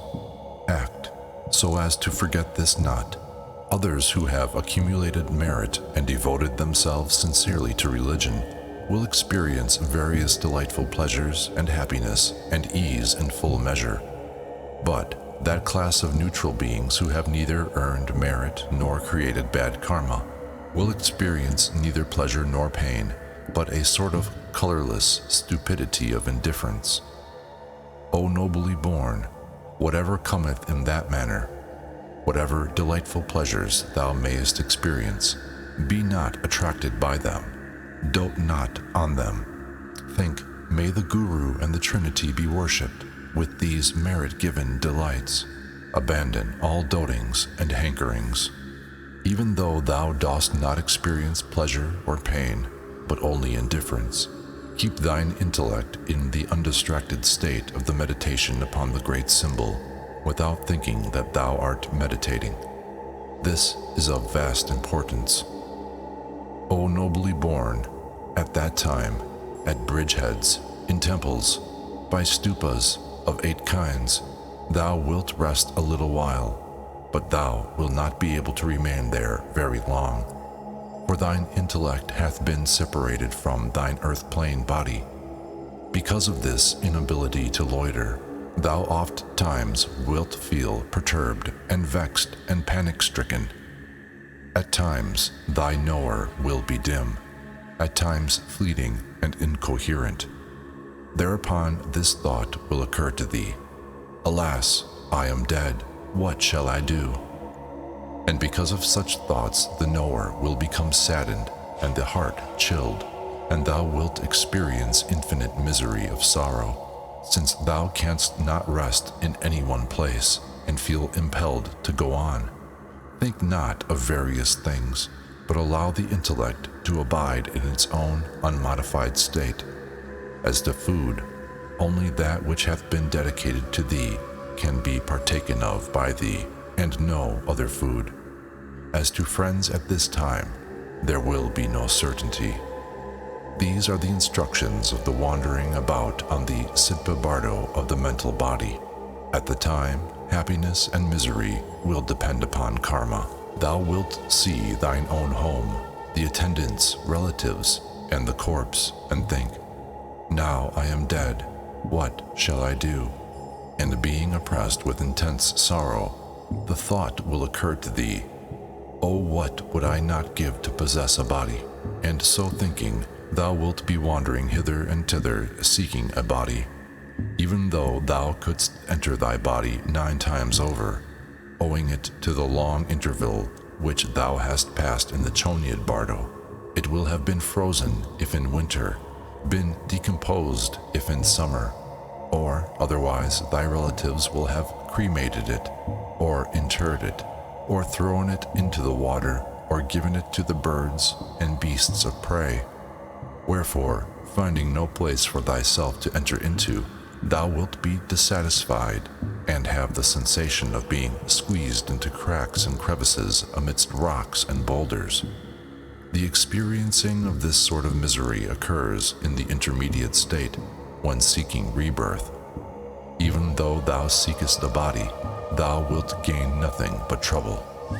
Put aside the desire for a body, and permit thy mind to abide in the state of resignation, and act so as to abide therein.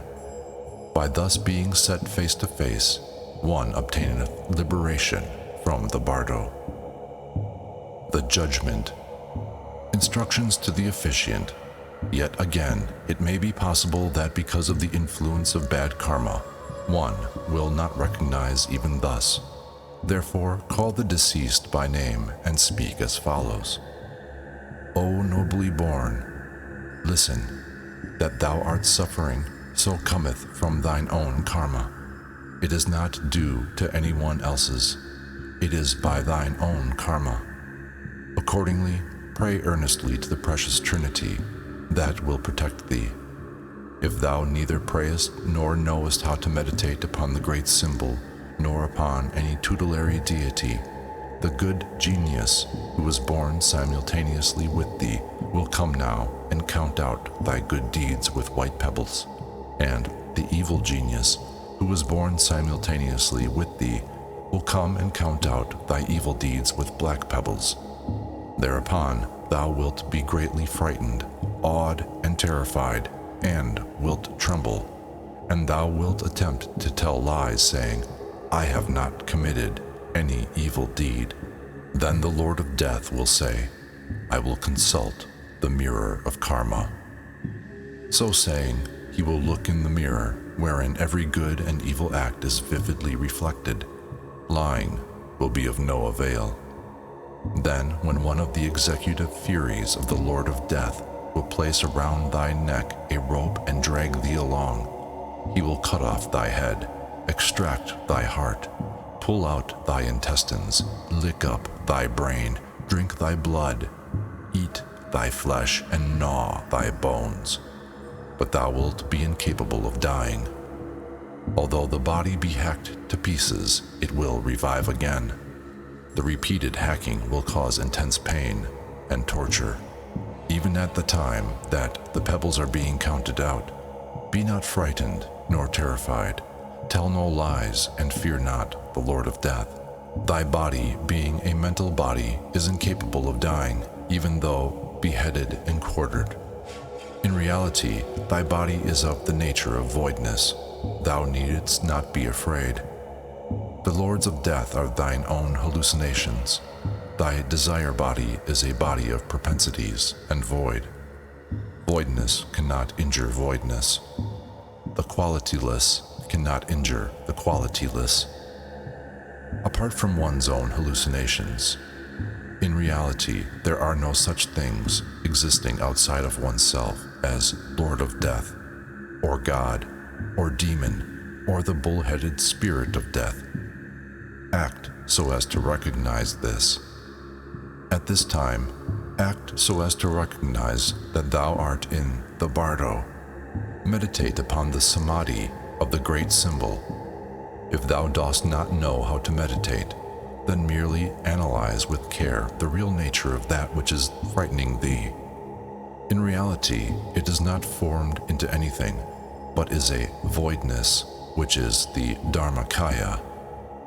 That voidness is not of the nature of the voidness of nothingness, but a voidness at the true nature of which thou feelest awed, and before which thine intellect shineth clearly and more lucidly. That is the state of mind of the Sambhogakaya. In that state wherein thou art existing, there is being experienced by thee an unbearable intensity, voidness and brightness inseparable. The voidness bright by nature, and the brightness by nature void, and the brightness inseparable from the voidness, a state of the primordial or unmodified intellect, which is the Adhikaya, and the power of this, shining unobstructedly, will radiate everywhere. It is the Nirmanakaya. O nobly born, listen unto me undistractedly. By merely recognizing the four kayas, thou art certain to obtain perfect emancipation in any of them. Be not distracted. The line of demarcation between Buddhas and sentient beings lieth herein. This moment is one of great importance. If thou shouldst be distracted now, it will require innumerable aeons of time for thee to come out of the quagmire of misery. A saying, the truth of which is applicable, is, in a moment of time, a marked differentiation is created. In a moment of time, perfect enlightenment is obtained. Till the moment which hath just passed, all this Bardo hath been dawning upon thee, and yet thou hast not recognized, because of being distracted. On this account thou hast experienced all the fear and terror. Shouldst thou become distracted now, the cords of divine compassion of the compassionate eyes will break, and thou wilt go into the place from which there is no immediate liberation. Therefore, be careful. Even though thou hast not recognized ere this, despite thus being set face to face, thou wilt recognize and obtain liberation here. Instructions to the officiant. If it be an illiterate boor who knoweth not how to meditate, then say this: O nobly born, if thou knowest not how thus to meditate, act so as to remember the Compassionate One, and the Sangha, the Dharma, and the Buddha, and pray.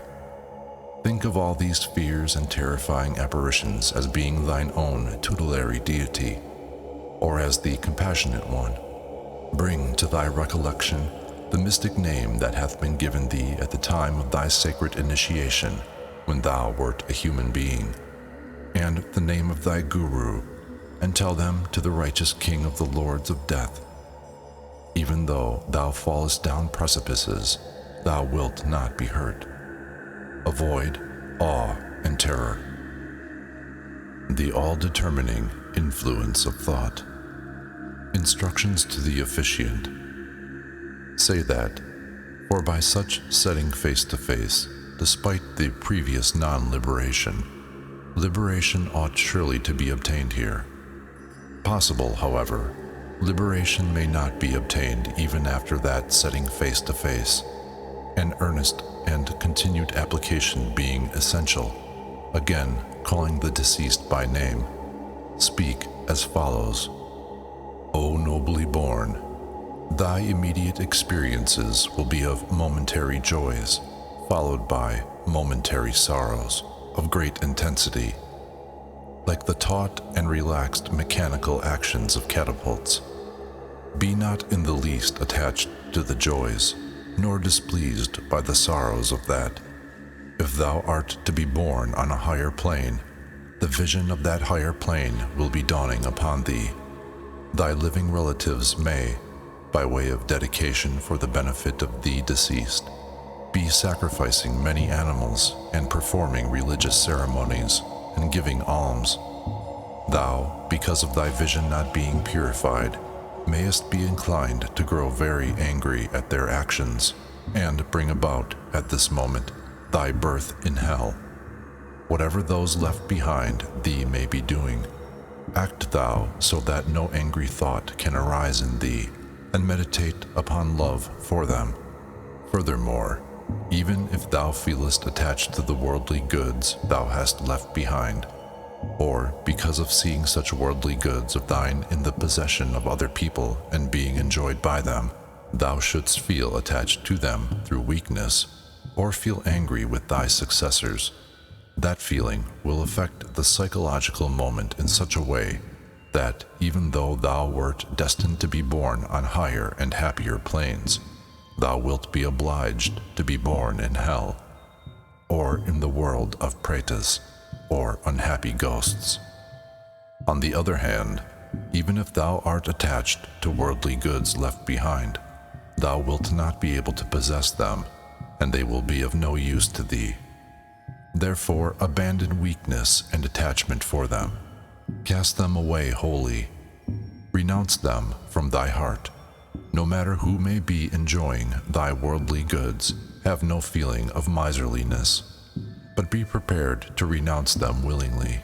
Think that thou art offering them to the precious Trinity and to thy Guru, and abide in the feeling of unattachment, devoid of weakness, of desire. Again, when any recitation of the Kamkani mantra is being made on thy behalf as a funeral rite, or when any rite for the absolving of bad karma liable to bring about thy birth in lower regions is being performed for thee, the sight there being conducted in an incorrect way, mixed up with sleep and distraction, and non-observance of the vows and lack of purity on part of any officiant, and such things indicating levity, all of which thou wilt be able to see because thou art endowed with limited karmic power of prescience. Thou mayest feel lack of faith and entire disbelief in thy religion. Thou wilt be able to apprehend any fear and fright, any black actions, irreligious conduct, and incorrectly recited rituals. In thy mind thou mayest think, alas, thy are indeed playing me false. Thinking thus, thou wilt be extremely depressed, and, through great resentment, thou wilt acquire disbelief and loss of faith, instead of affection and humble trustfulness. This affecting the psychological moment, thou wilt be certain to be born in one of the miserable states. Such thought will not only be of no use to thee, but will do thee great harm. However incorrect the ritual and improper the conduct of the priests performing thy funeral rites, think, What? Mine own thoughts must be impure. How can it be possible that the words of the Buddha should be incorrect? It is like the reflection of the blemishes on mine own face which I see in a mirror. Mine own thoughts must indeed be impure. As for these, such as the priests, the Sangha is their body, the Dharma their utterance, and in their mind they are the Buddha in reality. I will take refuge in them. Thus thinking, put thy trust in them and exercise sincere love towards them. Then whatever is done for thee by those left behind will truly tend to thy benefit. Therefore, the exercise of that love is of much importance. Do not forget this. Again, even if thou wert to be born in one of the miserable states, and the light of that miserable state shone upon thee, yet by thy successors and relatives performing white religious rites, unmixed with evil actions, and the abbots and learned priests devoting themselves, body, speech, and mind, to the performance of the correct meritorious rituals, the delight from thy feeling greatly cheered at seeing them will, by its own virtue, so affect the psychological moment that even though thou deservest a birth in the unhappy states, there will be brought about thy birth on a higher and happier plane. Therefore, thou shouldst not create impious thoughts, but exercise pure affection and humble faith towards all impartiality. This is highly important. Hence, be extremely careful.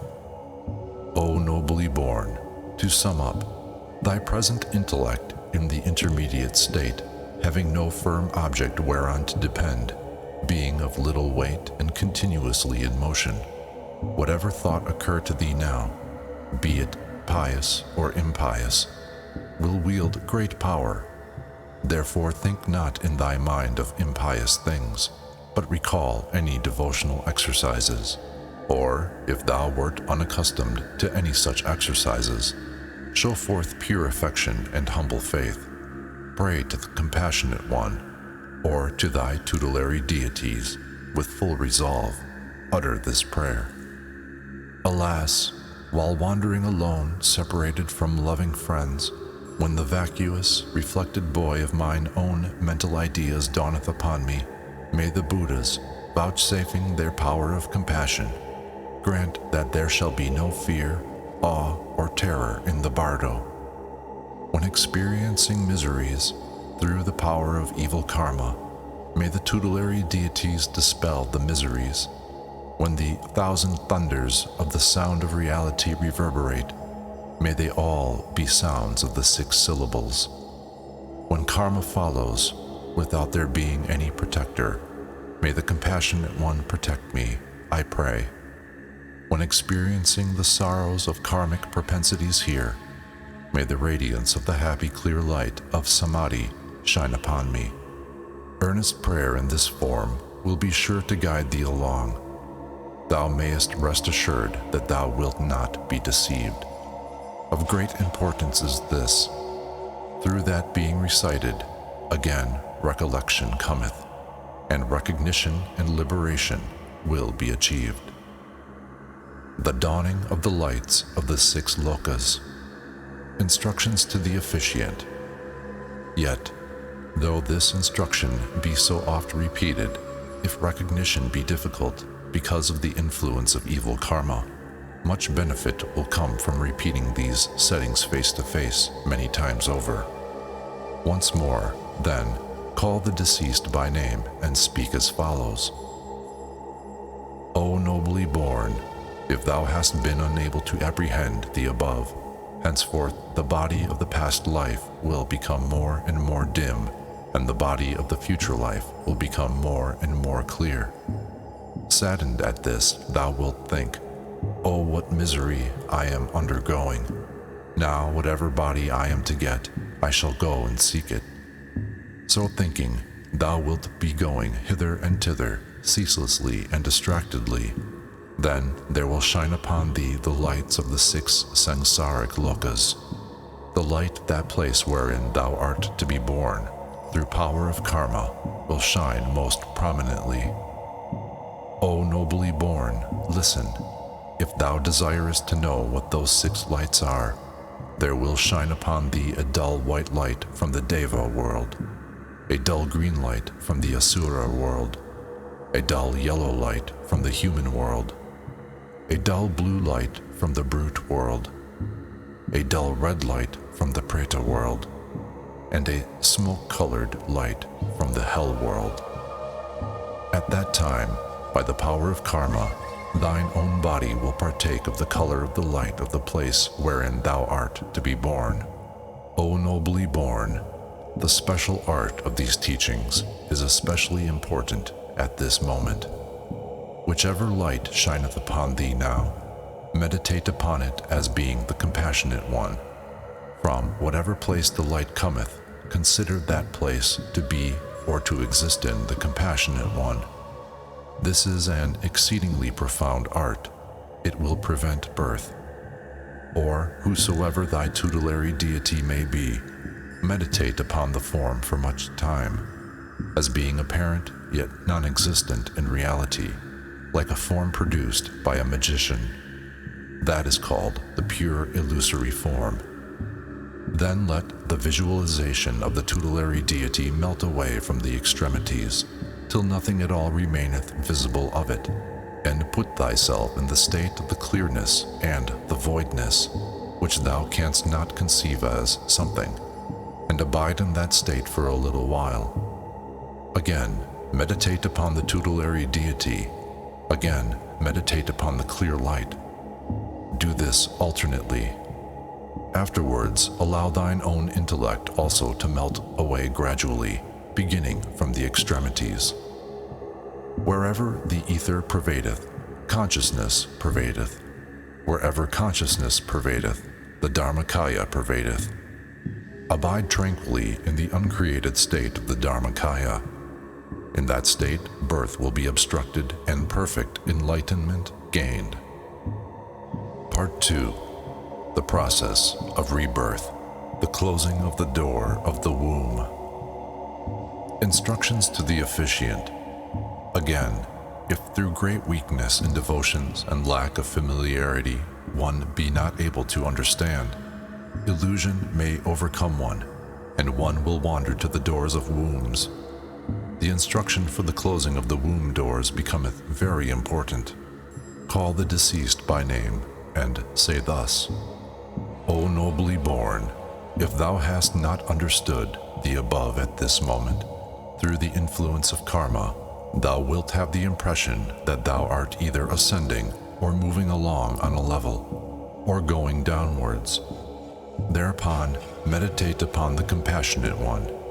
Remember, then, as said above, gusts of wind and icy blasts, hailstorms and darkness, and impression of being pursued by many people will come upon thee. On fleeing from these hallucinations, those who are unendowed with meritorious karma will have the impression of fleeing into places of misery. Those who are endowed with meritorious karma will have the impression of arriving in places of happiness.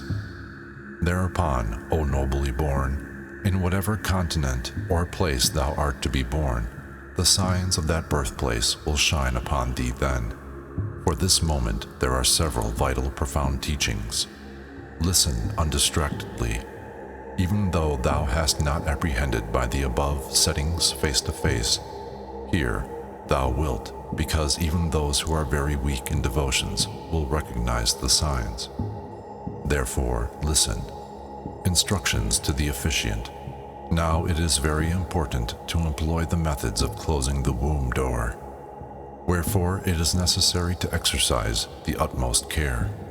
There are 2 chief ways of closing: preventing the being who would enter from entering, and closing the womb door which might be entered. Method of preventing entry into a womb.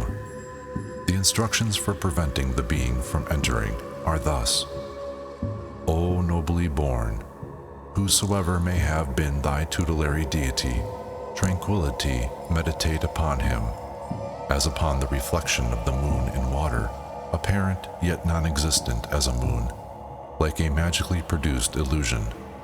If thou hast no special tutelary, meditate either upon the compassionate Lord or upon me, and, with this in mind, meditate tranquilly. Then, causing the visualized form of the tutelary deity to melt away from the extremities, meditate, without any thought forming, upon the vacuous, clear light. This is a very profound art. In virtue of it, a womb is not entered. The first method of closing the womb door. In that manner meditate, but even though this be found inadequate to prevent thee from entering into a womb, and if thou findest thyself ready to enter into one, then there is the profound teaching for closing the womb door. Listen thou unto it. When, at this time, alas, the Sidpa Bardo is dawning upon oneself, holding in mind one single resolution, persist in joining up the chain of good karma. Close up the womb door and remember the opposition. This is a time when earnestness and pure love are necessary. Abandon jealousy and meditate upon the Guru, Father, Mother. Repeat this from thine own mouth, distinctly, and remember its meaning vividly, and meditate upon it. The putting of this into practice is essential. The significance of the above teaching, when, at this time, the Sidpa Bardo is dawning upon me or upon oneself, is that now thou art wandering in the Sidpa Bardo. As a sign of this, if thou lookest into water or into mirrors, thou wilt see no reflection of thy face or body, nor doth thy body cast any shadow. Thou hast discarded now thy gross material body of flesh and blood. These are the indications that thou art wandering about in the Sidpa Bardo. At this time thou must form without distraction one single resolve in thy mind. The forming of one single resolve is very important now. It is like directing the course of a horse by the use of the reins. Whatever thou desirest will come to pass. Think not upon evil actions which might turn the course of thy mind. Remember thy spiritual relationship with the reader of this Bardo Thodol, or with any one from whom thou hast received teachings, initiation, or spiritual authorization for reading religious texts while in the human world, and persevere in going on with good acts. This is very essential. Be not distracted. The boundary line between going upwards or going downwards is here now. If thou givest way to indecision for even a second, thou wilt have to suffer misery for a long, long time. This is the moment. Hold fast to one single purpose. Persistently join up the chain of good acts. Thou hast come now to the time of closing the womb door. This is a time when earnestness and pure love are necessary, which implieth that now the time hath come when, first of all, the womb door should be closed, there being 5 methods of closing. Bear this well at heart. The second method of closing the womb door. O nobly born, at this time thou wilt see visions of males and females in union. When thou seest them, remember to withhold thyself from going between them, regarding the Father and Mother as thy Guru and the Divine Mother. Meditate upon them and bow down. Humbly exercise thy faith. Offer up mental worship with great fervency, and resolve that thou wilt request of them religious guidance. By that resolution alone, the womb ought certainly to be closed. But if it is not closed even by that, and thou findest thyself ready to enter into it, meditate upon the divine Guru, Father, Mother, as upon any tutelary deity, or upon the compassionate tutelary and Shakti, and meditating upon them, worship them with mental offerings. Resolve earnestly that thou wilt request of them a boon. By this, the womb door ought to be closed. The third method of closing the womb door. Still, if it be not closed even by that, and thou findest thyself ready to enter the womb, the third method of repelling attachment and repulsion is hereby shown unto thee. There are 4 kinds of birth: birth by egg, birth by womb, supernormal birth, and birth by heat and moisture. Amongst these four, birth by egg and birth by womb agree in character. As above said, the visions of males and females in union will appear. If at that time one entereth into the womb through the feelings of attachment and repulsion, one may be born either as a horse, a fowl, a dog, or a human being. If about to be born as a male, the feeling of itself being a male dawneth upon the knower, and a feeling of intense hatred towards the father and of jealousy and attraction towards the mother is begotten. If about to be born as a female, the feeling of itself being a female dawneth upon the knower, and a feeling of intense hatred towards the mother and of intense attraction and fondness towards the father is begotten. Through this secondary cause, when entering upon the path of either, just at the moment when the sperm and the ovum are about to unite, the knower experienceth the bliss of the simultaneously born state, during which state it fainteth away into unconsciousness. Afterwards it findeth itself encased in oval form, in the embryonic state, and upon emerging from the womb and opening its eyes it may find itself transformed into a young dog. Formerly it had been a human being, but now, if it have become a dog, it findeth itself undergoing sufferings in a dog's kennel, or perhaps as a young pig in a pigsty, or as an ant in an anthill, or as an insect, or a grub in a hole, or as a calf, or a kid, or a lamb, from which shape there is no immediate returning. Dumbness, stupidity, and miserable intellectual obscurity are suffered, and a variety of sufferings experienced. In like manner, one may wander into hell, or into the world of unhappy ghosts, or throughout the 6 lokas, and endure inconceivable miseries. Those who are voraciously inclined towards this samsaric existence, or those who do not at heart fear it, O dreadful, alas, and those who have not received a guru's teachings, will fall down into the precipitous depths of the samsara in this manner, and suffer interminably and unbearably. Rather than meet with a like fate, listen thou unto my words and bear these teachings of mine at heart. Reject the feelings of attraction or repulsion, and remember one method of closing the womb door, which I am going to show thee. Close the womb door and remember the opposition. This is the time when great earnestness and pure love are necessary. As hath been said, abandon jealousy and meditate upon the Guru, Father, Mother. As above explained, if to be born as a male, attraction towards the mother and repulsion towards the father, and if to be born a female, attraction towards the father and repulsion towards the mother, together with a feeling of jealousy for one or the other which ariseth, will dawn upon thee. For that time there is a profound teaching. O nobly born, when the attraction and repulsion arise, meditate as follows. Alas, what a being of evil karma am I, that I have wandered into the samsara hitherto, hath been owing to attraction and repulsion. If I still go on feeling attraction and repulsion, then I shall wander in endless samsara and suffer in the ocean of misery for a long, long time by sinking therein. Now I must not act through attraction and repulsion.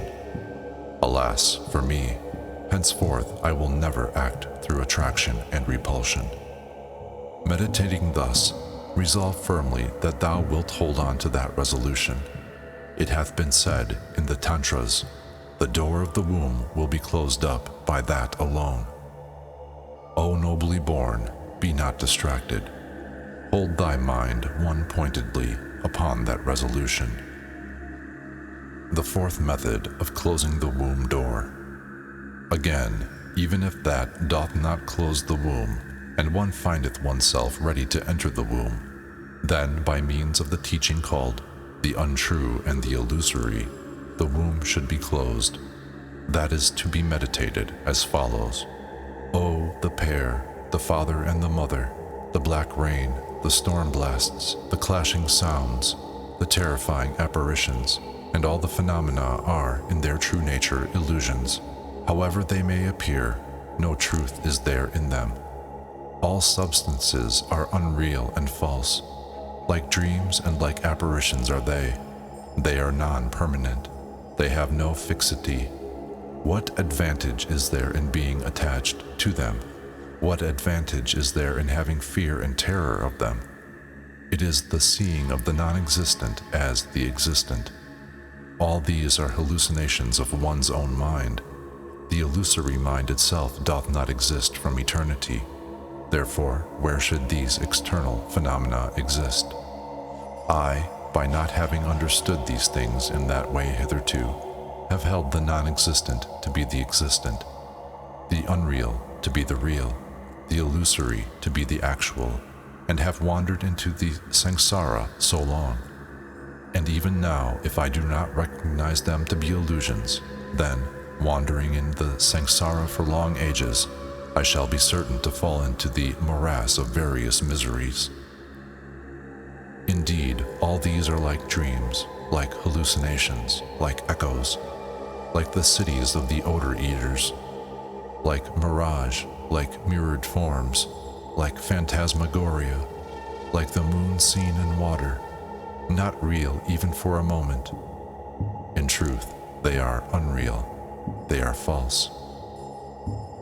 By holding one pointedly to that train of thought, the belief that they are real is dissipated, and that being impressed upon the inner continuity of consciousness, one turneth backwards. If the knowledge of the unreality be impressed deeply in that way, the womb door will be closed. The fifth method of closing the womb door. Still, even when this is done, if the holding phenomena as real remaineth undissolved, the womb door is not closed, and if one be ready to enter into the womb, thereupon one should close the womb door by meditating upon the clear light. This being the fifth method, the meditation is performed as follows. Lo, all substances are mine own mind, and this mind is vacuousness, is unborn and unceasing. Thus meditating, allow the mind to rest in the uncreated state. Like, for example, the pouring of water into water, the mind should be allowed its own easy mental posture, in its natural or unmodified condition, clear and vibrant. By maintaining this relaxed, uncreated state of mind, the womb doors of the four kinds of birth are sure to be closed. Meditate thus until the closing is successfully accomplished. Instructions to the officiant. Many very profound teachings for closing the womb door have been given above. It is impossible that they should not liberate people of the highest, the average, and the lowest intellectual capacity. If it be asked why this should be so, it is because, firstly, the consciousness in the Bardo, possessing supernormal power of perception of a limited kind, whatever is spoken to one, then is apprehended. Secondly, because, although formerly deaf or blind, here at this time all one's faculties are perfect, and one can hear whatever is addressed to one. Thirdly, being continually pursued by awe and terror, one thinketh, what is best? And, being alertly conscious, one is always coming to hear whatever may be told to one. Since the consciousness is without a prop, it immediately goeth to whatever place the mind directeth. Fourthly, it is easy to direct it. The memory is ninefold more lucid than before. Even though stupid before, at this time, by the workings of karma, the intellect becometh exceedingly clear and capable of meditating whatever is taught to it. Hence the answer is, it is because it, the knower, possesseth these virtues. That the performance of funeral rites should be efficacious is, likewise, because of that reason. Therefore, the perseverance in the reading of the great Bardo Thodol for 49 days is of the utmost importance. Even if not liberated at one setting face to face, one ought to be liberated at another. This is why so many different settings face to face are necessary. The choosing of the womb door. Instructions to the officiant. There are nevertheless many classes of those who, though reminded and instructed to direct their thoughts one-pointedly, are not liberated, owing to the great force of evil karmic obscurations, and because of being unaccustomed to pious deeds, and of being much accustomed to impious deeds throughout the aeons. Therefore, if the womb door hath not been closed ere this, a teaching also for the selection of a womb door is going to be given hereinafter. Now, invoking the aid of all the Buddhas and Bodhisattvas, repeat the refuge, and, once more calling the deceased by name thrice, speak as follows. O nobly born, listen. Although the above setting face-to-face teachings have been given one-pointedly, yet thou hast not understood them. Therefore, if the womb door hath not been closed, it is almost time to assume a body. Make thy selection of the womb according to this best teaching. Listen attentively and hold it in mind. The premonitory visions of the place of rebirth. O nobly born, now the signs and characteristics of the place of birth will come. Recognize them. In observing the place of birth, choose the continent too. If to be born in the eastern continent of Lupa, a lake adorned with swans, male and female, floating thereon, will be seen. Go not there. Recollect the revulsion against going there. If one goeth there, that continent, though endowed with bliss and ease, is one wherein religion doth not predominate. Therefore, enter not therein. If to be born in the southern continent of Jambu, grand, delightful mansions will be seen. Enter therein, if one is to enter. If to be born in the western continent of Balang Chod, a lake adorned with horses, male and female, grazing on its shores, will be seen. Go not even there, but return here. Although wealth and abundance are there, that being a land wherein religion doth not prevail, enter not there. If to be born in the northern continent of Daminyan, a lake adorned with male and female cattle, grazing on its shores or trees round about it, will be seen. Although duration of life and merits are there, yet that continent, too, is one wherein religion doth not predominate. Therefore, enter not. These are the premonitory signs or visions of the taking rebirth in those continents. Recognize them. Enter not. If one is to be born as a deva, delightful temples or mansions built of various precious metals also will be seen. One may enter therein, so enter therein. If to be born as an asura, either a charming forest will be seen, or else circles of fire revolving in opposite directions. Recollect the revulsion, and do not enter therein by any means. If to be born amongst beasts, rock caverns and deep holes in the earth, and mist will appear, enter not therein. If to be born amongst pretas, desolate treeless plains and shallow caverns, jungle glades and forest waste will be seen. If one goeth there, taking birth as a preta, one will suffer various pangs of hunger and thirst. Recollect the revulsion, and do not go there by any means. Exert great energy not to enter therein. If to be born in hell, songs like wailings due to evil karma will be heard. One will be compelled to enter therein unresistingly. Lands of gloom, black houses and white houses, and black holes in the earth, and black roads along which one hath to go will appear. If one goeth there, one will enter into hell, and, suffering unbearable pains of heat and cold, one will be very long in getting out of it. Go not there into the midst of that. It hath been said, exert thine energy to the utmost. This is needed now. The protection against the tormenting furies. O nobly born, although one liketh it not, nevertheless, being pursued from behind by karmic tormenting furies, one feeleth compelled involuntarily to go on, and with tormenting furies in the front, and life cutters as a vanguard leading one, and darkness and karmic tornadoes, and noises and snow and rain and terrifying hailstorms, and whirlwinds of icy blasts occurring, there will arise the thought of fleeing from them. Thereupon, by going to seek refuge because of fear, one beholdeth the aforesaid visions of great mansions, rock caverns, earth caverns, jungles, and lotus blossoms, which close on entering them, and one escapeth by hiding inside one of such places and fearing to come out therefrom, and thinking, to go out is not good now. And fearing to depart therefrom, one will feel greatly attracted to one's place of refuge, which is the womb. Fearful lest, by going out, the awe and terror of the Bardo will meet one, and afraid to encounter them if one hid oneself within the place or womb chosen, one will thereby assume a very undesirable body and suffer various sufferings. That condition is an indication that evil spirits and rakshasas or demons are interfering with one. For this time there is a profound teaching. Listen and heed it.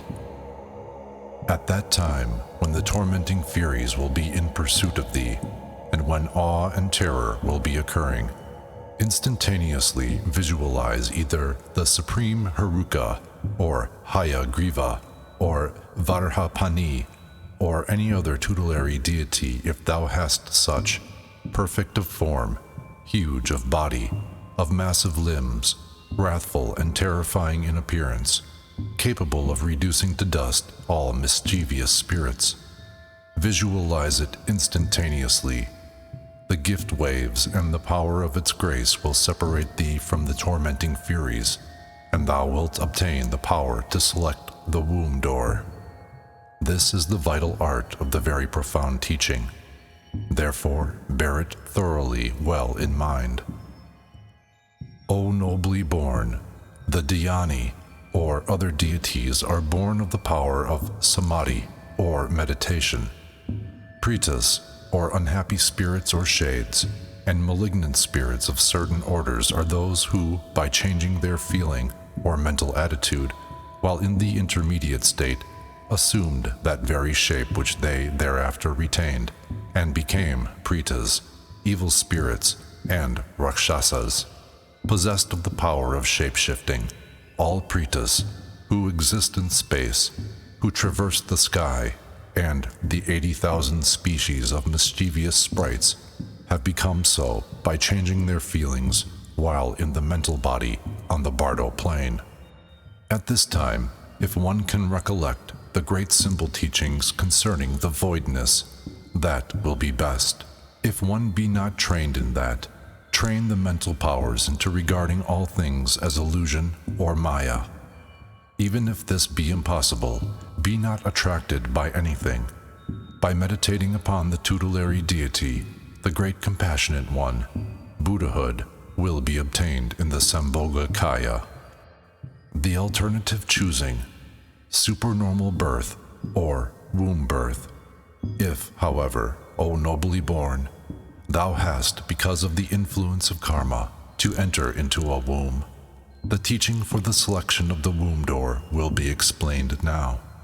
Listen. Do not enter into any sort of womb which may be come by, if compelled by tormenting furies to enter. Meditate upon Hayagriva. Since thou now possesseth a slender supernormal power of foreknowledge, all the places of birth will be known to thee, one after another. Choose accordingly. There are two alternatives: the transference of the consciousness principle to a pure Buddha realm, and the selection of the impure samsaric womb door, to be accomplished as follows. Supernormal birth by transference to a paradise realm. In the first, the transference to a pure paradise, the projection is directed by thinking or meditating thus: Alas, how sorrowful it is that I, during all the innumerable kalpas, since illimitable, beginningless time until now, have been wandering in the quagmire of samsara. Oh, how painful that I have not been liberated into Buddhahood. by knowing the consciousness to be the self hitherto ere this. Now doth this samsara disgust me, horrify me, sicken me. No hath the hour come to prepare to flee from it. I myself will so act as to be born in the happy Western realm, at the feet of the Buddha Amitabha, miraculously from amidst a lotus blossom. Thinking thus, direct the resolution or wish earnestly to that realm, or likewise to any realm thou mayest desire, the preeminently happy realm, or the thickly formed realm, or the realm of those of long hair, or the illimitable vihara of the lotus radiance, in Urgian's presence, or direct thy wish to any realm which thou desirest most, in undistracted one-pointedness of mind. By doing so, birth will take place in that realm instantaneously. Or if thou desirest to go to the presence of Maitreya in the Tushita heavens, by directing an earnest wish in like manner and thinking, I will go to the presence of Maitreya in the Tushita heavens, for the hour hath struck for me here in the intermediate state. Birth will be obtained miraculously inside a lotus blossom in the presence of Maitreya. Womb birth, the return to the human world. If, however, such a supernormal birth be not possible, and one delighteth in entering a womb or hath to enter, there is a teaching for the selection of the womb door of impure samsara. Listen, looking with thy supernormal power of foresight over the continents, as above, choose that in which religion prevaileth and enter therein.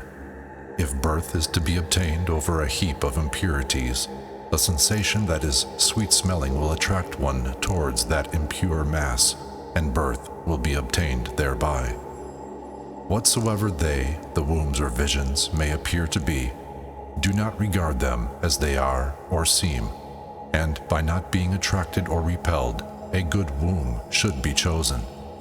In this, too, since it is important to direct the wish, direct it thus. Ah, I ought to take birth as a universal emperor, or as a Brahmin, like a great sal tree, or as the son of an adept in Siddhic powers, or in a spotless hierarchical line, or in the caste of a man who is filled with religious faith, and, being born so, be endowed with great merit so as to be able to serve all sentient beings. Thinking thus, direct thy wish and enter into the womb.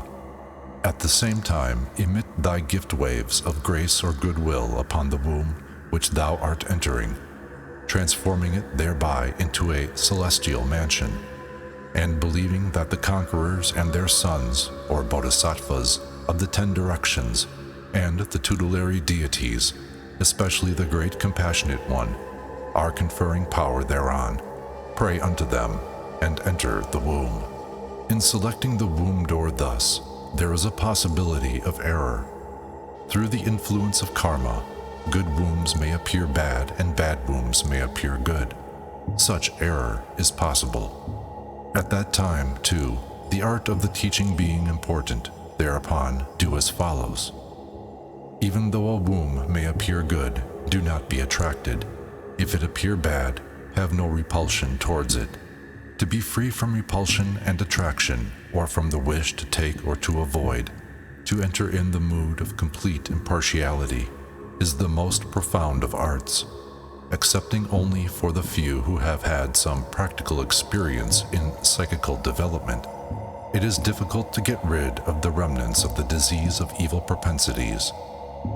Instructions to the officiant. Therefore, if unable to part with the attraction and repulsion, those of the least mentality and of evil karma will be liable to take refuge amongst brutes. The way to repel therefrom is to call the deceased by name again, thus: O nobly born, if thou art not able to rid thyself of attraction and repulsion, and know not the art of selecting the womb door, whichever of the above visions may appear, call up on the precious Trinity and take refuge therein. Pray unto the Great Compassionate One. Walk with thy head erect. Know thyself in the Bardo. Cast away all weakness and attraction towards thy sons and daughters or any relations left behind thee. They can be of no use to thee. Enter upon the white light path of the Devas, or upon the yellow light path of human beings. Enter into the great mansions of precious metals, and into the delightful gardens. Instructions to the officiant. Repeat that addressed to the deceased 7 times over. Then there should be offered the invocation of the Buddhas and Bodhisattvas, the path of good wishes giving protection from fears in the Bardo, the root words or verses of the Bardo, and the rescuer or path of good wishes for saving from the ambuscades or dangerous narrow passageway of the Bardo. These are to be read over thrice. The Thodol, which liberateth the body aggregate, should also be read out.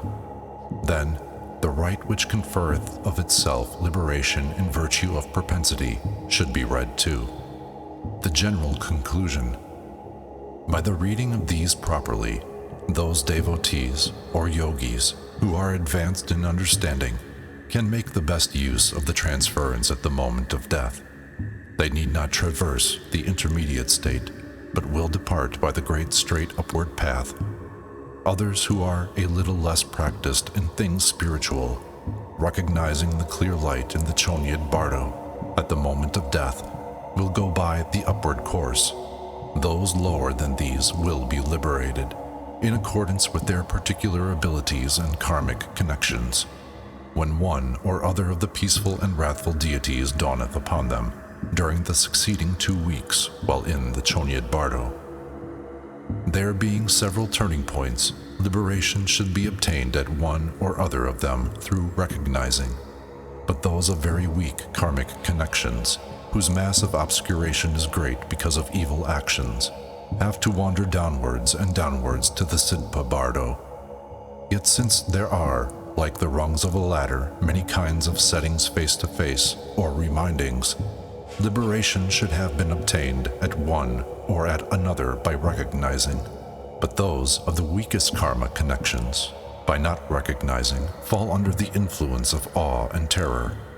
For them, there are various graded teachings for closing the womb door and for selecting the womb door, and at one or other of these, they should have apprehended the method of visualization and applied the illimitable virtues thereof for exalting one's own condition.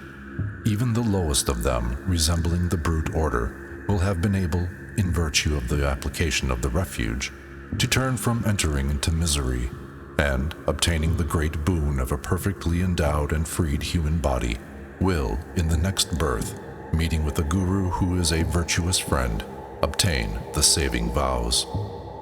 If this doctrine arrive while one is in the Sidpa Bardo, it will be like the connecting up of good actions, resembling thus the placing of a trough in the break of a broken drain. Such is this teaching. Those of heavy evil karma cannot possibly fail to be liberated by hearing this doctrine and recognizing.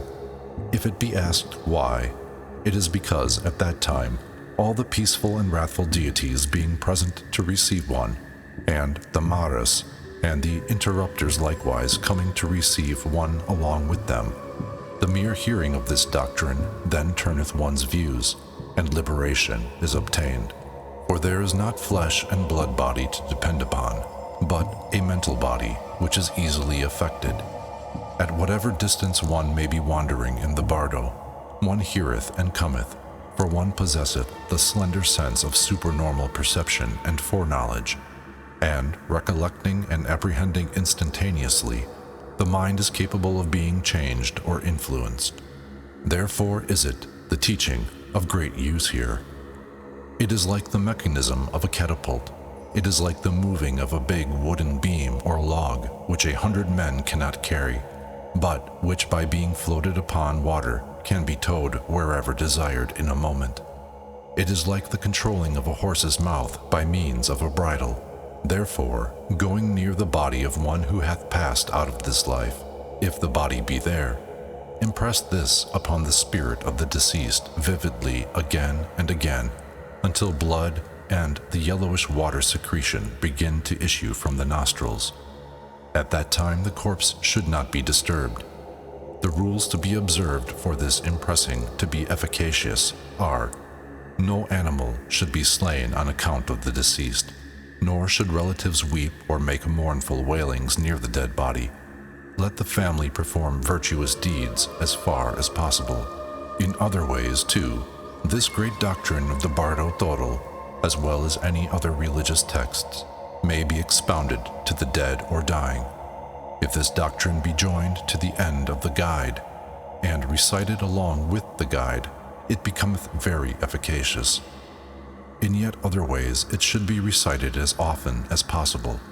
The words and meanings should be committed to memory by every one, and when death is inevitable and the death symptoms are recognized, strength permitting, one should recite it oneself and reflect upon the meanings. If strength doth not permit it, then a friend should read the book and impress it vividly. There is no doubt as to its liberating. The doctrine is one which liberateth by being seen, without need of meditation or of sadhana. This profound teaching liberateth by being heard or by being seen.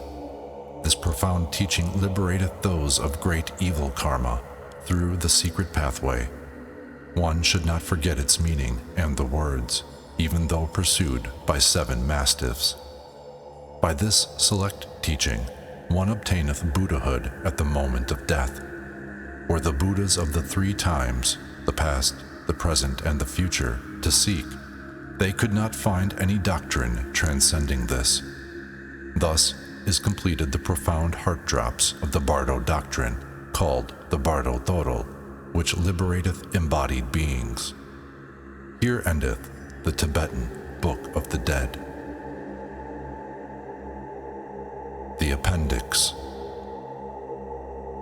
In our manuscript, but not in the block print, directly following the text of the Bardo Thodol, there are 13 folios of rituals and prayers, or literally, paths of good wishes, which all professional readers of the Bardo Thodol must know, usually from memory, and apply as needed, and they are here rendered into English as follows.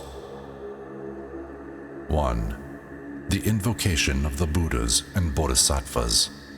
Instructions to the officiant.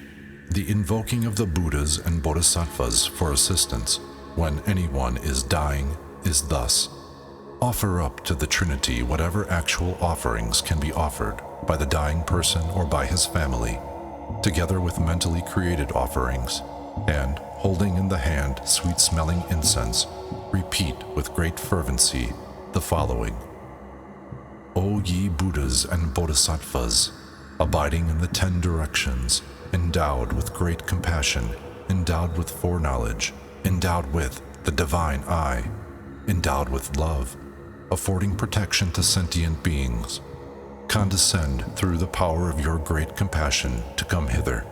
Condescend to accept these offerings actually laid out and mentally created. O ye compassionate ones, ye possess the wisdom of understanding, the love of compassion, the power of doing divine deeds and of protecting, in incomprehensible measure. Ye compassionate ones, this person is passing from this world to the world beyond. He is leaving this world. He is taking a great leap. No friends hath he. Misery is great. He is without defenders, without protectors, without forces and kinsmen. The light of this world hath set. He goeth to another place. He entereth thick darkness. He falleth down a steep precipice. He entereth into a jungle solitude. He is pursued by karmic forces. He goeth into the vast silence. He is borne away by the great ocean. He is wafted on the wind of karma.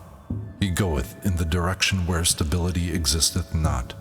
He is caught by the great conflict. He is obsessed by the great afflicting spirit. He is awed and terrified by the messengers of the Lord of Death. Existing karma putteth him into repeated existence. No strength hath he. He hath come upon a time when he hath to go alone. O ye compassionate ones, defend this person who is defenseless. Protect him who is unprotected. Be his forces and his kinsmen. Protect him from the great gloom of the Bardo. Turn him from the red or storm wind of karma. Turn him from the great awe and terror of the lords of death. Save him from the long narrow passageway of the Bardo. O ye compassionate ones, let not the force of your compassion be weak, but aid him. Let him not go into misery or the miserable states of existence. Forget not your ancient vows, and let not the force of your compassion be weak. O ye Buddhas and Bodhisattvas, let not the might of the method of your compassion be weak towards this one. Catch hold of him with the hook of your grace. Let not the sentient being fall under the power of evil karma. O ye Trinity, protect him from the miseries of the Bardo. Saying this with great humility and faith, let thyself and all others present repeat it thrice. 2. The path of good wishes for saving from dangerous narrow passageway of the Bardo. The path of good wishes for saving from the dangerous narrow passageway of the Bardo is as follows. 1. O ye conquerors and your sons abiding in the 10 directions, O ye ocean-like congregation of the all-good conquerors, the peaceful and the wrathful, O ye gurus and devas, and ye daikinis, the faithful ones, hearken now out of your great love and compassions. Obeisance, O ye assemblage of gurus and daikinis, out of your great love, lead us along the path. 2. When, through illusion, I and others are wandering in the samsara along the bright light path of undistracted listening, reflection and meditation, may the gurus of the inspired line lead us. May the bands of mothers be our rear guard. May we be saved from the fearful narrow passageway of the Bardo. May we be placed in the state of the perfect Buddhahood. 3. When, through violent anger, we are wandering in the samsara, along the bright light path of the mirror-like wisdom, may the Bhagavan Vajrasattva lead us. May the Mother, Mamaki, be our rear guard. May we be saved from the fearful narrow passageway of the Bardo. May we be placed in the state of the perfect Buddhahood. 4. When, through intense pride, we are wandering in the samsara, along the bright light path of the wisdom of equality, may the Bhagavan Ratnasambhava lead us. May the Mother, she of the Buddha I, be our rear guard. May we be saved from the fearful narrow passageway of the Bardo. May we be placed in the state of the perfect Buddhahood. 5.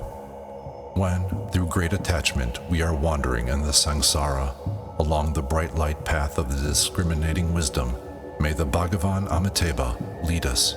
May the Mother, she of white raiment, be our rear guard. May we be saved from the fearful narrow passageway of the Bardo. May we be placed in the state of the perfect Buddhahood. 6. When, through intense jealousy, we are wandering in the samsara, along the bright light path of the all-performing wisdom, may the Bhagavan Amoghasiddhi lead us. May the Mother, the faithful Tera, be our rear guard. May we be saved from the fearful narrow passageway of the Bardo. May we be placed in the state of the perfect Buddhahood. 7. When, through intense stupidity, we are wandering in the samsara, along the bright light path of the wisdom of reality, may the Bhagavan Vairocana lead us. May the Mother of the great space be our rear guard. May we be saved from the fearful narrow passageway of the Bardo. May we be placed in the state of the perfect Buddhahood. 8. When, through intense illusion, we are wandering in the samsara, along the bright light path of the abandonment of hallucinatory fear, awe, and terror, may the Bhagavans of the wrathful ones lead us. May the bands of the wrathful goddesses rich in space be our rear guard. May we be saved from the fearful narrow passageway of the Bardo. May we be placed in the state of the perfect Buddhahood. 9.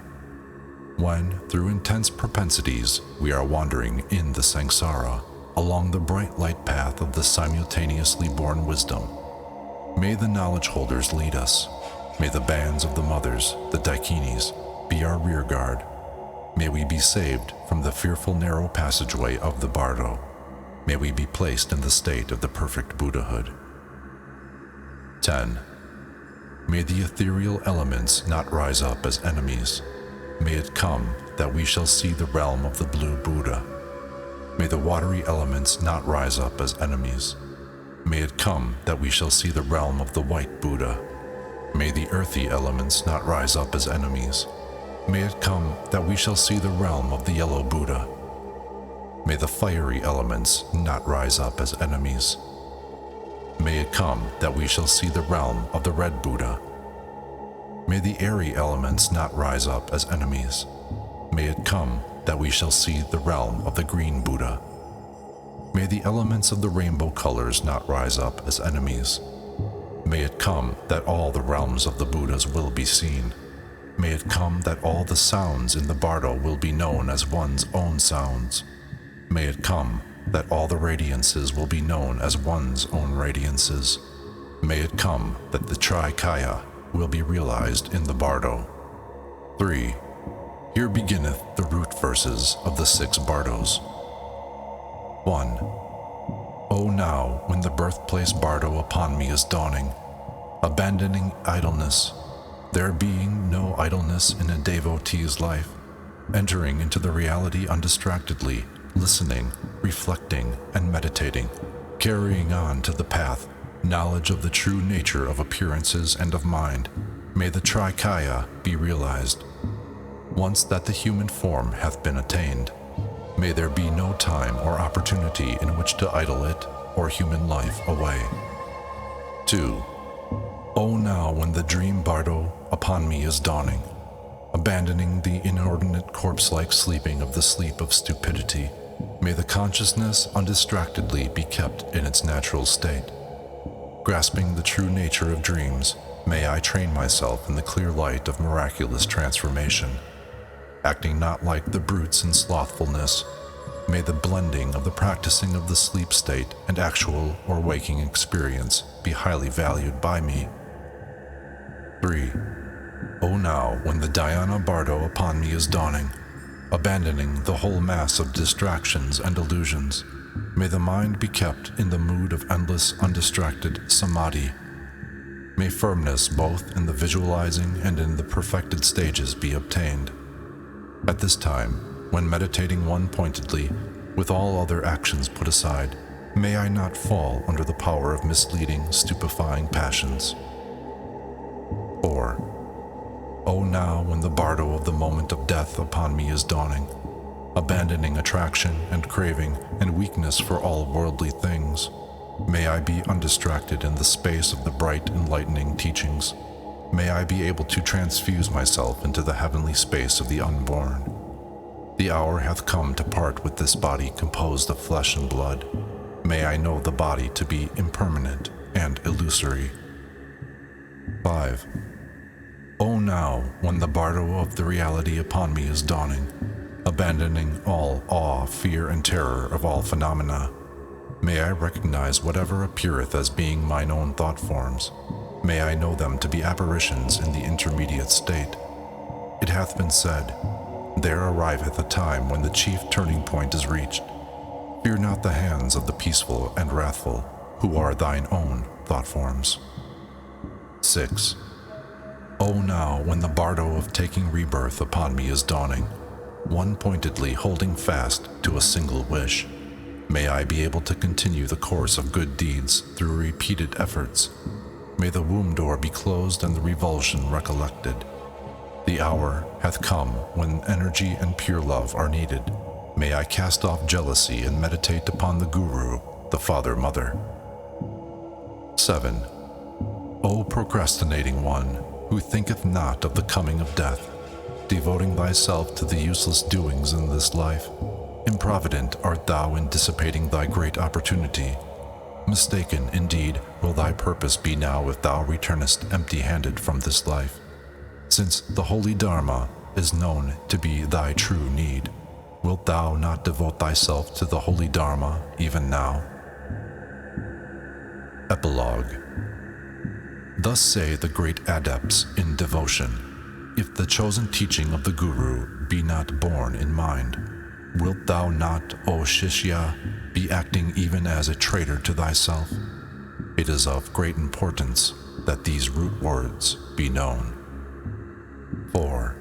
Here beginneth the path of good wishes, which protecteth from fear in the Bardo. 1. When the cast of the dice of my life hath become exhausted, the relatives in this world avail me not. When I wander alone by myself in the Bardo, O ye conquerors, peaceful and wrathful, exercising the power of your compassion, let it come that the gloom of ignorance be dispelled. 2. When wandering alone, parted from loving friends, when the shapes of mine empty thought forms dawn upon me here, may the Buddhas, exerting the power of their divine compassion, cause it to come that there be neither awe nor terror in the Bardo. 3. When the bright radiances of the 5 wisdoms shine upon me now, let it come that I, neither awed nor terrified, may recognize them to be of myself. When the apparitions of the peaceful and wrathful forms are dawning upon me here, let it come that I, obtaining the assurance of fearlessness, may recognize the Bardo. 4. When experiencing miseries because of the force of evil karma, let it come that the conquerors, the peaceful and wrathful, may dispel the miseries. When the self-existing sound of reality reverberates like 1,000 thunders, let it come that they be transmuted into the sounds of the Mahayana doctrines. 5. When I am unprotected and karmic influences have to be followed here, I beseech the conquerors, the peaceful and the wrathful, to protect me. When suffering miseries because of the karmic influence of propensities, let it come that the blissful samadhi of the clear light may dawn upon me. 6. When assuming supernormal rebirth in the Sidpa Bardo, let it come that the perverting revelations of Mara occur not therein. When I arrive wheresoever I wish to, let it come that I experience not the illusory fright and awe from evil karma. 7. When the roarings of savage beasts are uttered, let it come that they be changed into the sacred sounds of the 6 syllables. When pursued by snow, rain, wind, and darkness, let it come that I see with the celestial eyes of bright wisdom. 8. Let it come that all sentient beings of the same harmonious order in the Bardo, without jealousy towards one another, obtain birth on the higher planes. When destined to suffering from intense miseries of hunger and thirst, let it come that I experience not the pangs of hunger and thirst, heat and cold. 9. When I behold the future parents in union, let it come that I behold them as the divine pair, the conquerors, the peaceful and the wrathful father and mother. Obtaining the power of being born anywhere for the good of others, let it come that I obtain the perfect body adorned with the signs and the graces. 10. Obtaining for myself the body of a male, which is the better, let it come that I liberate all who see or hear me, allowing not the evil karma to follow me. Let it come that whatever merits be mine follow me and be multiplied. 11. Wherever I be born, there and then, let it come that I meet the conquerors, the peaceful and the wrathful deities, being able to walk and to talk as soon as I am born. Let it come that I obtain the non-forgetting intellect and remember my past life or lives. 12. In all the various lores, great, small, and intermediate, let it come that I be able to obtain mastery merely upon hearing, reflecting, and seeing. In whatever place I be born, let it be auspicious. Let it come that all sentient beings be endowed with happiness. 13. Ye conquerors, peaceful and wrathful in likeness to your bodies, number of your followers, duration of your life period, limit of your realms, and in likeness to the goodness of your divine name, let it come that I and others equal your very selves in all these. 14. By the divine grace of the innumerable, all-good, peaceful, and wrathful ones, and by the gift waves of the holy pure reality, and by the gift waves of the one-pointed devotion of the mystic devotees, let it come that whatsoever be wished for be fulfilled here and now. The path of good wishes, affording protection from fears in the Bardo, is finished. 5. The Colophon. The manuscript concludes with the following 7 verses by the Lama or scribe who compiled it, but he, faithful to the old Lamaic teaching that the human personality should be self-abased and the scriptures alone exalted before the gaze of the sentient creatures, has not recorded his name. Through the perfectly pure intention of mine, in the making of this, through the root of the merits thereof, may those protectorless, sentient beings, mothers, be placed in the state of the Buddha. Let the radiant glory of auspiciousness come to illuminate the world. Let this book be auspicious. Let virtue and goodness be perfected in every way. Here endeth the manuscript of the Bardo Thodol.